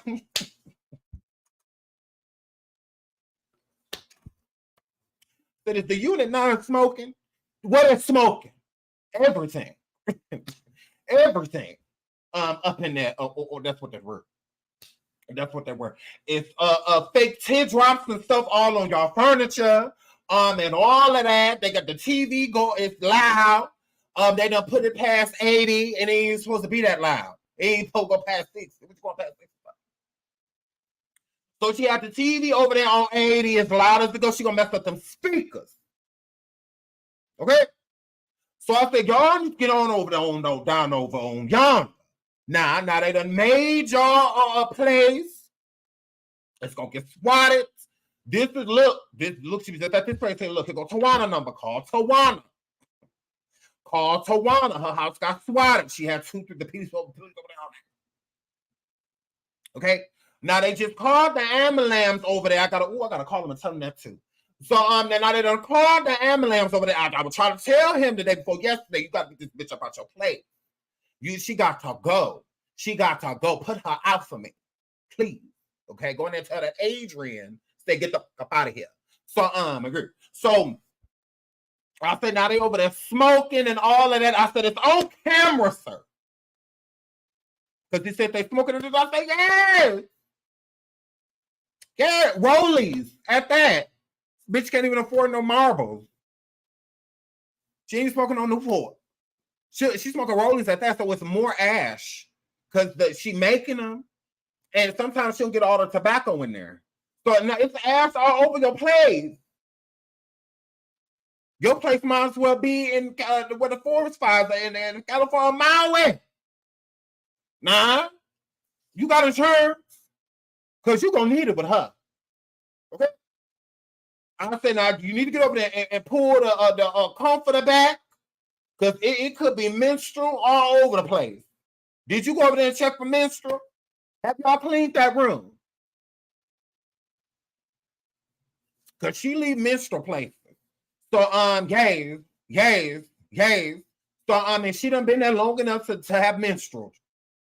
So you need to go over there and make sure she didn't menstrual. Okay? Ain't no always or nothing over there. And ain't no past or nothing over there. Okay? So I said, that's what that word.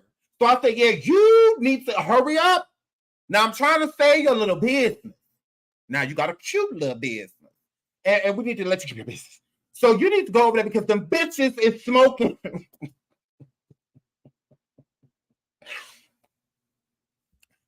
They smoking. Lord. I said, now get over there. And I said, now look, you want me to sing you the video?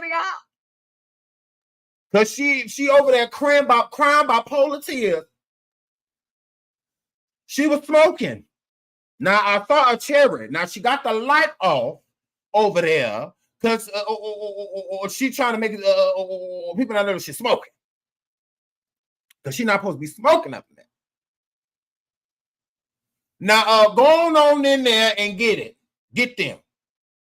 Okay? That's what that word. That's what that word. So I need to call them back. Say, remind me, y'all, to call them back and let them know that the Amalams was probably over there because Balma Marcus trying to make it seem like something was actually wrong with her when all she got is dykitis. Okay, when you were lying dyke. That's all she got is dykitis, and the cure for that. Okay, the cure for that is pain. Okay, it's the only thing that can get rid of it. Because that's what she having over there, withdrawals. That's why it's all up in her throat. She ain't had nothing in it. It's too clear. So that's what that word. So yeah, she over there with dykitis, her Pacific dykitis, girl, and she done passed it on to J Pola. Now I've been trying to tell you, Bald Mouth Marcus, that the Lord said as long as that you with everything that you do is going with the crooked fingers crumble. Okay, not just crumble, crooked finger crumble. Agree. Now you don't get it. Now you got to remember what you had before you left there. Okay, like when you left New Mexico, you had a woman, girl. You had a family, girl. You had a place to lay your head, girl. Okay. Now you done went down to Dallas and got herpesiphiditis. Okay. You done went down there and you done got herpesiphiditis from J Pola. And that's what that word. Now you done lost your family. Okay. You done lost your girl, mine. You done lost your daddy. Okay, I'm about to put him in a Pringle can. You done lost your daddy car, girl. Oh my word. Oh my word, girl. You shouldn't have sex with her in it. You see, everything that she touched crumbled. Now, if she wouldn't have never got in that car, it wouldn't have got took. Okay? You let her touch your license to see how old you was for real, girl, and now they done revoked her.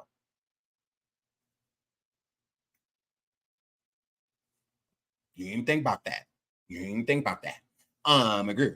You had a little plug with the trans daughter still in hot cars. Then J Polo took that from you. You didn't think about that. She took that from you too, girl. Girl, your safe haven that you had going back to Naisha, she took that too. Okay, she made sure that she sent Naisha on over to me. That's what that word. So the Lord, now the Lord is working on your health, girl, and that's all you got left. Ain't nothing left for the Lord to take. But your life,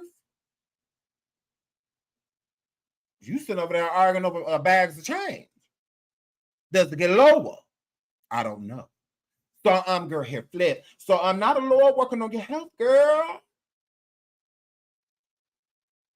Everything you do with her, he ain't gonna bless none of that. Y'all already gay. Y'all already gay. Y'all already pushing it. Like, you're already pushing it. Right? So that's what that word.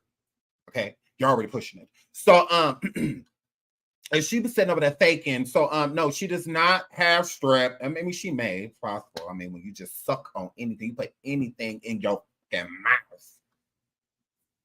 And then stand outside for 13 hours on the back porch. I mean, you might have just went in goofy. But she lost her voice arguing. That has nothing to do with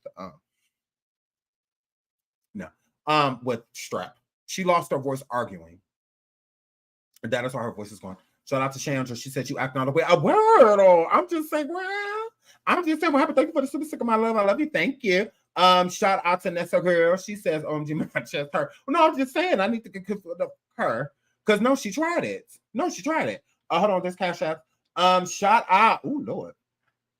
And shout out to Leah. I deserve that. Shout out to Taronda. I earned that too, girl. Shout out to 61 girl. My girl Shantae. Gone, girl. I earned that. And shout out to you again, girl. Gone, girl. Yes, Shantae, that was supposed to happen. Now y'all know every time y'all send me a Cash App or anything like that, y'all know J. Polar just be over there throwing, just go crazy, you know, because she feels like everything is supposed to go to her. I mean, stop lying. I don't know. Stop lying to people. No, you can't argue with her. She ain't nobody to argue with. You can't argue with somebody that won't take their meds. Like, that's what I said. Like back in the day, if she would have just like came for us, like King and I, because that's what I expected. I never expected her to try to doctor up fake receipts and stuff like that with weirdos, and try to come for us like that. I would have never thought that. Honestly, that was a surprise. I was literally surprised, right? But I always felt like it'd just be her somewhere talking ish or, you know, throwing shade. And then I would just ignore her. Like I said, like, I'm not going back with her. Like, she's mentally ill. But you think that you about to try to destroy us and our names by saying that we stealing from people, you know, and stuff like that? Yeah, you're going to get it. You're going to get it. So it's not that I didn't hold my word. Oh, no, I absolutely did. If she would, again, just talking some ish or something like, I would have ignored it. I would act like she wasn't even talking. But again, she didn't come for me. I came for her. I pounced on her. She didn't pounce on me. No. She didn't see me coming. She didn't. So when somebody trying to do, because either way it would have went. If she would have did that and would have just fell out with King Pain, I would have been king or team the official King Pain. So either way it went, we were falling out. You see what I'm saying? So I might as well just pounce. That's how I looked at it. Because either way it goes, I'm not ending my friendship with my friend. Like, King Pain is my friend. So I'm not ending that with a basic bitch. Because pay attention. Who has come forward and said, I was talking ish about any other content creator? J. Polar, of course, trying to make it seem like I and King Pain were talking ish about each other. We weren't. We weren't. Because she can't tell you nothing that I said. She can't tell you nothing that King Pain said, like, negative about. She can't, because it didn't happen. So, like, that's the thing. Like, no, you were the weak link. We were solid. King Pain and I was solid that whole time. So it's like, that was the thing. Like, I know I haven't said anything negative about him. And I know he haven't said anything negative about me. So you're not even going to give me bait. And she had been trying to bait me for weeks into going against King. She had been trying to bait me. I'm like, I'm like, he didn't do nothing. I'm like, and girl, how you look? I said, girl, that'd be almost like social side for you. Going after the person that bailed you out of jail. I'm like, girl, you look and sound stupid. You look and sound so ungrateful. Like, girl, because you could still be behind bars, like, for real. So when she going around her, bitch, you can never flex on us, ho. We the reason you free. You can't never flex on us. We don't care who you sit with. Go ahead. Because no matter who you sit with, didn't get you out of jail. I don't care what a nigga put on your books. He didn't get you out of jail. Because King Pen and I put money on her books too. We don't get any brownie points for her, so why do anybody else? Yeah, no. We actually got you out. Like, collectively, as a group. Like, I had nothing to do with the idea. I just, because he's my friend, I backed him. I supported him. But yeah, that's it. There's nothing more, nothing less. That was it. That was all. I wasn't at none of the Free Jaguar meetings. I just campaign. I wasn't at none of that shit. I can't tell you nothing about it. I wasn't in none of it. None of the meeting, because she good where she at. As far as I was concerned. She good where she at. She sat out here and let her mama be evicted outside. This poor woman with more than enough money to live where she lived. She could pay the rent 3-4 times. And this woman sitting outside with all of her stuff. Poor Sam Jr. sitting out here confused. Don't know what right is left, left is right. And then what really pissed me off about her was that whole time she was going back and forth chasing after the husband, you know, and all of that, trying to create police reports, going back and forth for street support. She had Mama Francis and Sam Jr. packing up the apartment because she would take LaGina with her. She only took Sam that one time when LaGina, Sam, and her were at the House of Shreveport. But other than that, like when she would go leave and do all that stuff and go work back and forth to the other, she had Sam Jr. and Mama Francis at the apartment packing it up. That's what they were doing at the apartment. That's why when the people did move certain stuff out that was in boxes, Sam Jr., Mama Francis, and Legina were the one that packed. She didn't do nothing until the day they were literally like about to get like evicted. That's when she like assisted a little bit, but she still didn't do much. She was just on live hooping and hollering and cussing people out. That's it. That's why it took for literally the apartment owner to send in people to come and remove them from the apartment. Because if it would have been up to her, the only way they would have got moved if the husband was still there. With him being gone, she had no intentions of making sure that they were out of that place. Instead, she walking around the building, making it seem like it's their fault, cussing out kids, running into the office, the management office at the company, hooping and hollering at them, parking her car where it ain't supposed to be, so it's getting towed, yelling at the, like, girl, she doing everything but moving. Everything but moving. That dude, she had no intention. So that's one thing that really made me mad at her too.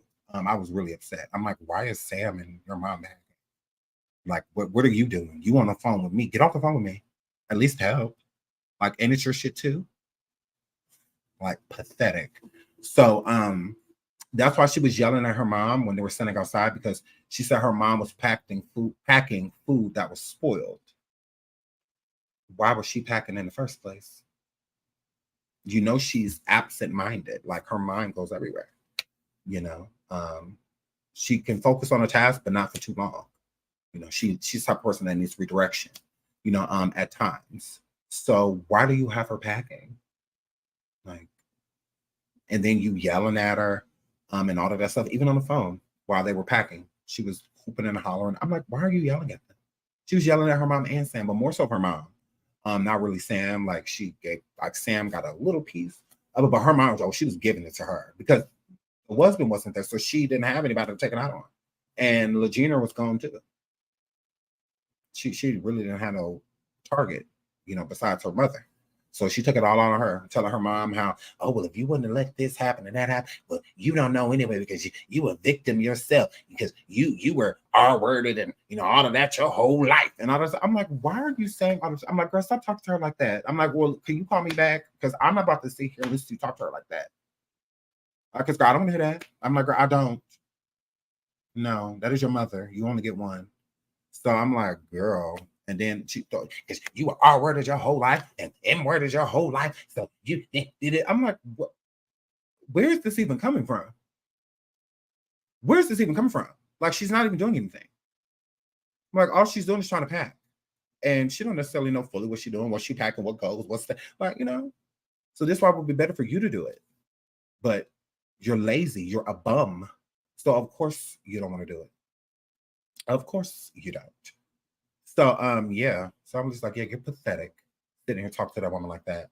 So she was just pushing me. Like, she was giving me so much reason to get Mama Francis out of there. And it was hard to get her out of there. Oh, it's hard. It took days to convince her to leave. Sam immediately. He didn't take much work at all. But Mama Francis, oh, it took days. Oh, yeah. And that was the thing. She wasn't not leaving because she wanted to be with J. Polar. The real reason she wasn't leaving was out of fear. She was afraid to leave, you know, because it's different when you have, like, she didn't have nowhere to go. So if she had somewhere to go, then I would understand her wanting to be there. Like, if they still had the apartment, you know, stuff like that, I'd be like, oh, okay, I can get, you know, she's just gonna wait for her daughter to come home or whatever. But that wasn't the case. That wasn't the case. I feel like she didn't want to leave because she didn't want to get, like, yelled at and whatever else happens to her. I believe it was fear, because it's like you got all of this family that's like, hey, we love you, we want to see you. We're gonna welcome you with open arms. You know, we're gonna make sure you have this and that. You know, don't worry about anything. All we need you to do is get here. When you have family that's saying that, like, and you have nowhere to go where you are, you would think that they'll be like, oh, great. You know, like, my family wants me there. And I don't have anywhere to go, so this is perfect. You know, this is this falls in line. But she didn't look at it that way. She looked at it like, no, I cannot leave. You know, and it's just like, yes, you can. you know, and she really just felt like, because every time it came to like, why can't you go, J. Polar. It will always went back to her. It always went back to her. It did. It did. So I have to like literally go read the court transcripts and whatnot to her. Like, and so like it took a lot of convincing. A lot. I'm like, my friend, she is not getting out like anytime soon. Like, I promise. Like, I will not have you leave. You know, like it took a lot. It did. And she was like, no. She talked to her other daughter and their family, and she was still, nope, I'm not going nowhere. She was like, no, I'm gonna stay here. I was like, wow. I'm like, oh, I did not think it would take all this, but okay, let's keep going. So I did. I will call her every hour on the hour. I was on the phone with her for out of 72 hours before she finally left. I was probably on the phone with her out of 72 hours, probably like 48, 49. Like, we were on the phone a lot. We were on the phone so much to where I couldn't even go live because I was on the phone with her in the bus station and, you know, Walmart, you know, and whatnot, to make sure that her prescriptions were filled and picked up, and all of that, sending her the GPS coordinates to get to Walmart from the hospital. I mean, from the hotel, driving J. Polar's car that I got repoed. It was a lot. It took a lot of convincing. I got J. Polar's car repoed because Mama Francis thought that she was going to be like driving it around to stay, you know, even saying that she would stay in the car. And I'm like, no. I'm like, they're about to come take it. And she didn't believe me. So I called the company in Arizona and whatnot. And Arizona, right? Yeah, Arizona. I think it was Arizona. And called. So I hung up with her, called them, and let them know where the car was at and whatnot. And asked them if they were looking for it. They said they were. So I let them know where it was at. And then I called Mama Francis back, and then I three-wayed her with them so she could hear for herself that they are looking for the car and that they will be retrieving it. So, I mean, it took a lot of convincing. I'm like, yes, Mama Francis, pretty soon they're going to come and take that car, you know, and everything in it will be, you know, you're just going to be sitting outside with it. And in most cases, when they come remove cars, they don't let you take anything out. So, I mean, if you're in it, you know, that's one thing, but they don't let you come take anything out. You know, they just take it. If you want it back, you got to pay what you owe the bank and whatnot in order to retrieve whatever's in the car. I said, so yeah. So yeah, I'm the one that I told them where it was at and everything. So I do what I have to do. It worked. It worked. Same thing with the Penske truck. Same thing. I'm like, it gotta go. It's time for you to start over fresh. That's just how I looked at it. Like, it was unfortunate that she was gonna lose some things, but that's all her daughter's fault. That's all her daughter's fault. Because I was not about to pay the Penske truck and for them to store. I'm not doing all that. I don't like her. I'm like, yeah, I'm not doing all that. I'm already doing all of this because I don't want you around her. I think you deserve better. And I think there's other people that will give that to you. You just got to get around them. You're stuck in this web. It's like Stockholm syndrome. It's like, yeah, we got to get you out of here. But it worked. It worked. And she finally ended up leaving. She did. I was on the phone. Not only me, her other sister, J. Polar's sister, she called the bus station too. Because when I talked to the actual driver, he said that he spoke to her. So she wasn't lying. She was really making sure, you know, that, and me too, both of us, we were all over it. And then when we got there, we collectively found out what all was in J. Polar's name, you know, all of that stuff with Mama Francis's bank accounts. And her sister got it all taken care of, got it all taken off and all of that stuff. So, yeah, so I did something about it. I've like, all these other YouTubers, they sit around and they swear that they mean so well and all of that. How? Y'all literally got J. Polar arrested. Like, shut the f up. Like, but y'all, we love Black women. We care, but y'all love them so much that y'all get them arrested? Y'all got so much respect for Black women that y'all get them arrested? Okay, I'll call them bitches, so. They call me one too. Among other things. Yeah, I don't give a damn. Those are words. It's like you can say them, you can be forgiven for them. I don't know about forgiving somebody that's literally sent me to jail, that literally did everything in their power to make sure that the police came and apprehended me. And now I'm trying to, I rock with you. What? Bitch. Oh, okay. Okay. We actually helped her. Kingpin and I, we did. We actually helped her. We did. I had no intention of making her my enemy. She did. I would have been made her my enemy. Again, there's no money in liking her. All the money is in hating her, honestly. But I didn't have any reason to hate her. I didn't have any reason to have a problem with her. She did a lot of things, but she didn't do anything to me. So that's why I just sat to the side. It doesn't mean, because I didn't support nothing that she did. And I would say it to her face. That's what she respected about me. So these folks be like, oh, well, Sean throwing shade. Sean ain't throwing shade. That's what you bitches do. I don't throw any shade. I say it to her face. I'm not scared of her. Like, to shade someone, to say something behind somebody's back. Like, I'm not saying nothing behind her back. Nothing at all. I said on live that she was acting like a fake ass bitch. When me, her, and King Payne were on the phone, I told her that you acting like a fake ass bitch. I said it. So when I said on live, I already told her yesterday. What? Just because you weren't present doesn't mean that I didn't. I very so much did. Yeah, so I don't shade her. I never shaded her. I would say it to her face. Yes, Ballmouth Marcus is faking. Nothing wrong with her. Ain't nothing wrong with her. Nothing. Now, she may have come down with a little cold, or something like that. But no. No, she done sat over there and got Graves' disease. Like, girl, I don't make up time for that. Oh. She done got Graves' disease. Well, her bottom teeth are going to fall off this time. Girl, ain't nothing wrong with that bitch.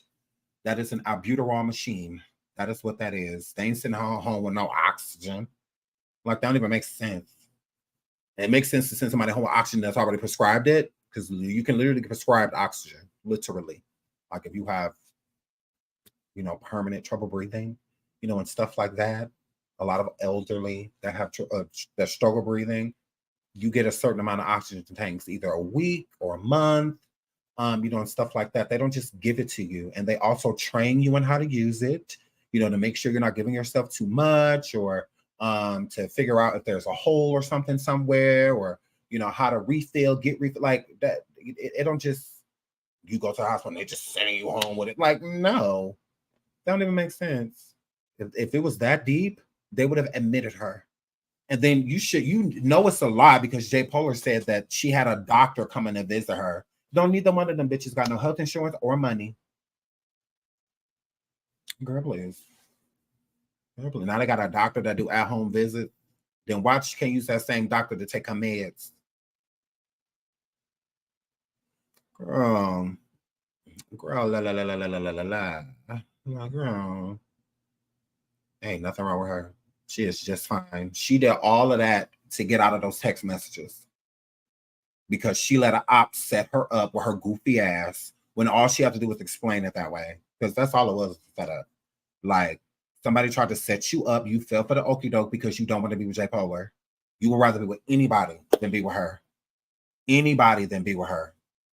So, again, every time J. Polar catches her in something, she either leaves, brings up the kids, brings up Naisha. That stuff ain't working no more. Bringing up the kids ain't enough to feed the demon, J. Polar. It's not enough.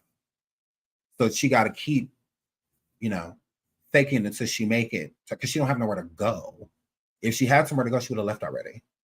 And the places that are offered to her, she don't want. So she don't want to go stay with her family. She don't want to do that. She don't. That's why as soon as she left, before the oxygen tank and strep and all of this, before she left, she was talking to Naisha, trying to get in contact with Naisha again. Calling baby girl, trying to get baby girl to put Naisha on the phone. If Naisha tells her she can come there, she'll leave in a heartbeat. She'll leave right now. If Naisha says you can come here to where I am, she'll leave right now. The only reason she hasn't is because she can't. There has been no invitation for her to return to Naisha. She keeps asking in a roundabout way. And she can't even get Naisha on the phone. So Proof is in the pudding. I can prove it. So like she keep trying because she needs a safety net. Naisha has always been her safety net. Every time she's left Naisha, this is not the first person she's left Naisha for. She's done this multiple times. And each time she finds a way to manipulate her way back into Naisha's life. Now Naisha has a wall up. Now Naisha has a protector.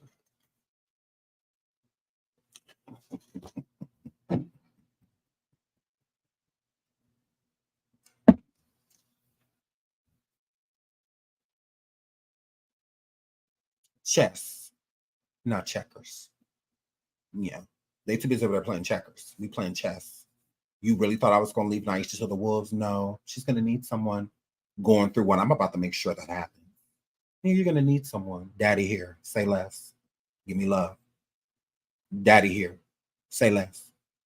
Yeah, you will not go through this alone. You don't got to worry about it. Got you. Say less. Don't even say that. Good. Sit back. I handle your lightweight. Don't even get up. Don't even get up. Don't even get up. We both wake up, hear noise. Lay down. Lay down. I'll call the police. Don't move. So you're upset. That's it. She don't have an scapegoat. She don't have anywhere to escape, all of the stuff that's going on. People think that Ballmouth Marcus is sitting around waiting for information on bipolar. No, she's not sitting around waiting for any of that. Ballmouth Marcus wants what she lost. Let's keep it real. She wants Naisha and those children back.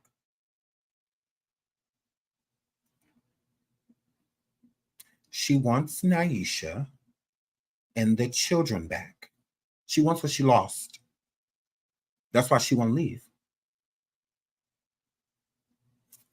End of story. She wants to regain what she lost because she sees there's nothing else to gain. J. Polar has been begging on YouTube for years now. What has she gained? What does she have?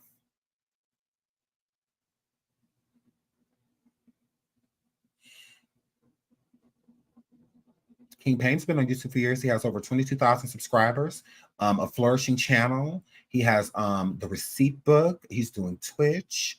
He has his own company with he's selling hair products, among other things. He has an Airbnb business that he does with family. He has a lot going for himself. He does. He has checks coming from multiple places. A whole stylist, a barber, all of that. Like, he has checks coming from all over the place.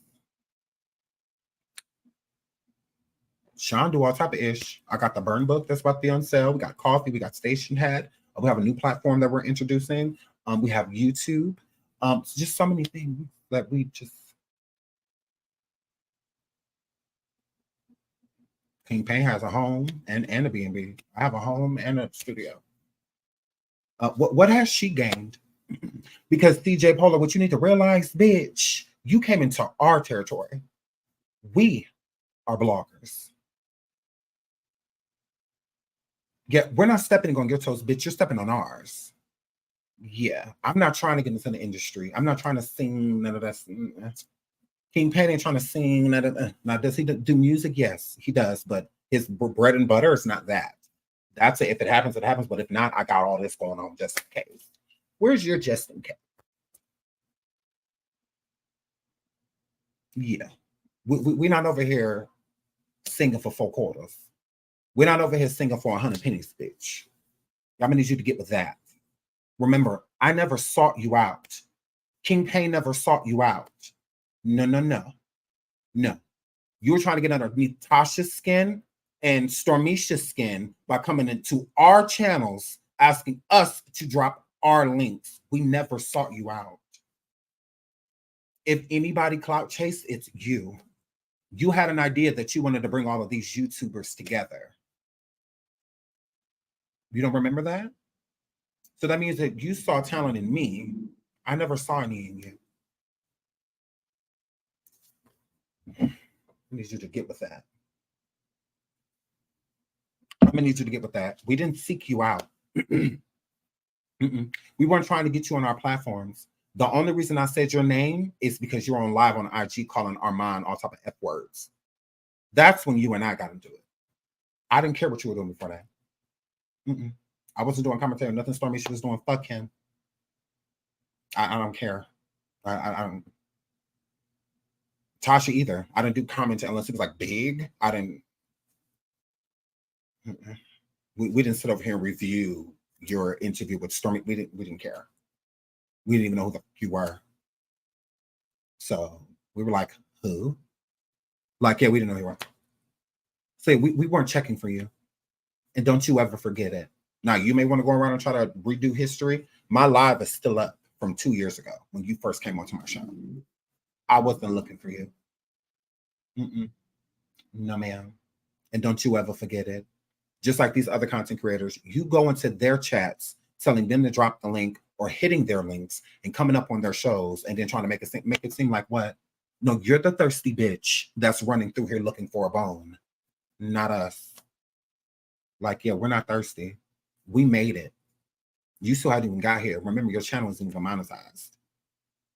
If anybody begs, it's you. Having a quota is not begging. That means you're going to provide a service. You don't have a quota. You just beg. You'll take whatever you can get because you're homeless and broke. Or girl, you tried. So yeah, and don't forget it. Yeah, we didn't seek you. We never looked for you. You've always been a has-been. I never was. You've always been that.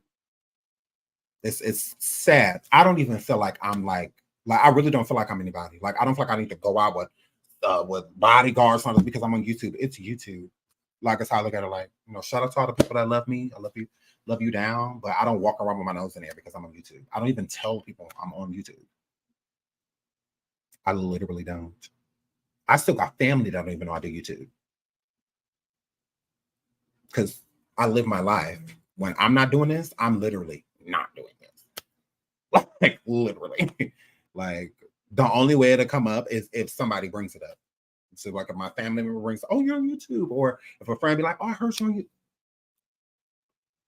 My brother just sent me a message not too long ago. It was like, you know, my home, remember him? I was like, yeah, he's like, he said he was scrolling on YouTube because I swore he saw you. And I told him like, yeah, he do YouTube. He was just like, oh, that's so cool. I was like, yeah, that's my brother. You know, all my brothers, they're very proud of me. They absolutely are. They're very proud of me. But yeah, like I don't like my family, they'll tell you. Like I've always been bougie. I've always been that girl. Like working multiple jobs, and I was like, I came onto YouTube with a Mercedes Benz. Stop it.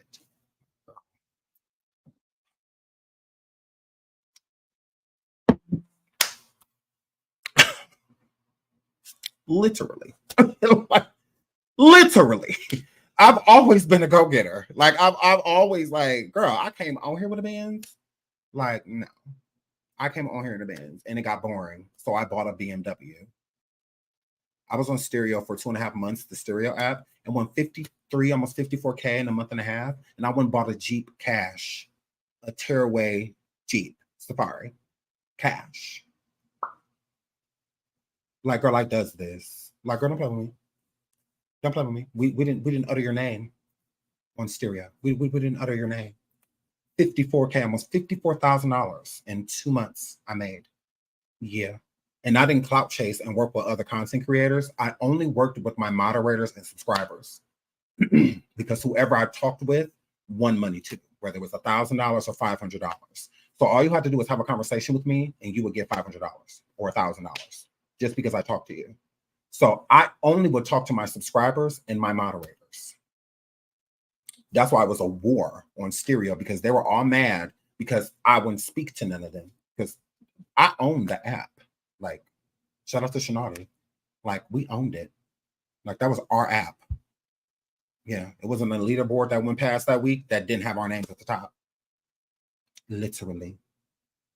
Yeah. Here, flip. So, yeah. And I only talked to Black women and Latino women. That was it. Nobody else. And they were only my moderators and my subscribers. If you were not a moderator or subscriber, you can talk to me. Because I believe in giving back to my people. I'm like, I'm here because of y'all. So who better to reap this benefit than y'all? So that's what I did. So when a person's talking about giving back, I give away almost $50,000. So y'all having these little cash app parties, don't compare. But do I have to brag? No, I'm just that girl. That's all.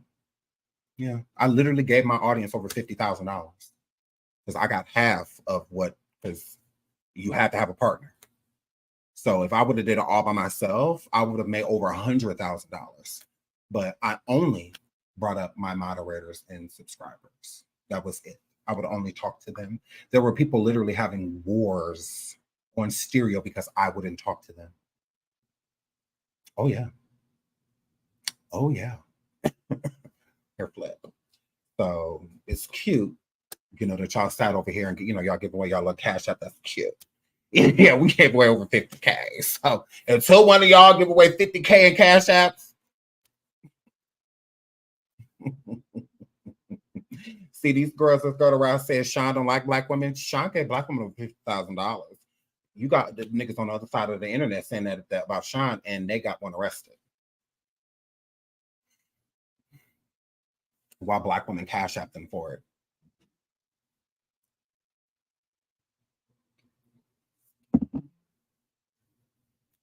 We different. We different. Girl. So yeah.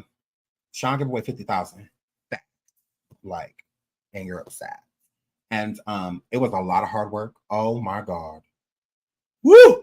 That was hard because it was all on me. It was all on me. Like all the pressure was on me. Like to keep it hot, you know, like to keep it lit, right? Because you still have to have a show while doing it, you know, and what you're doing, because it was literally like a show.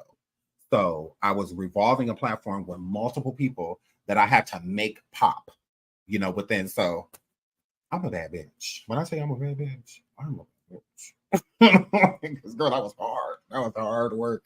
That was a lot of hard work. Shout out to, look at y'all. And Sharina for the cash app. Thank you so much, girl. Thank you so much, Sharina, girl. Shout out to Robin. Boom, girl.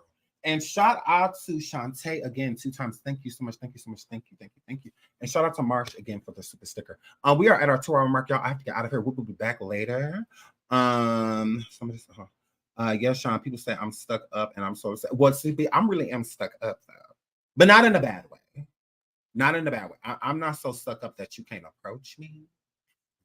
You can approach me. It doesn't mean that I'm going to listen to you, but I mean, yes, yeah, yeah. So it's just like, I mean, I trust my friend X King Payne. I'm very so much bougie, and so is he. That's why we have so much fun when we were together. I had a blast when I visited Los Angeles and hung out with King Payne for a few days. Oh my God, it was so much fun. I had a blast. We like, when he wasn't busy, we were like arm in arm. we were like arm in arm. Like we were like fucking inseparable.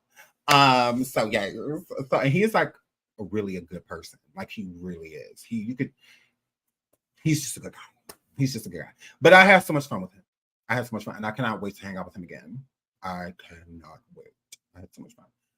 We had a blast. From the time when we met at the apartment to the time we just had a blast. I had the time of my life. I had so much fun. And I love his family. His family is amazing. So yes, but I had so much fun. I cannot wait to hang out with him again. And to West, my baby. I cannot wait to hang out with her too. So yes, so I love y'all. I have to get out of here. I will be back later. Y'all make sure I get over there and subscribe to my friend the Fish King Payne. A girl, a cruise. I don't know. I don't like water like that. Don't get me wrong. I don't mind water, but I do not like water like that. So, my girl, yes, we was double trouble. We was double trouble. So, yes, we you knew it was complete shit. It did, especially when me, King Payne, and Nika Knight, when all of us got together.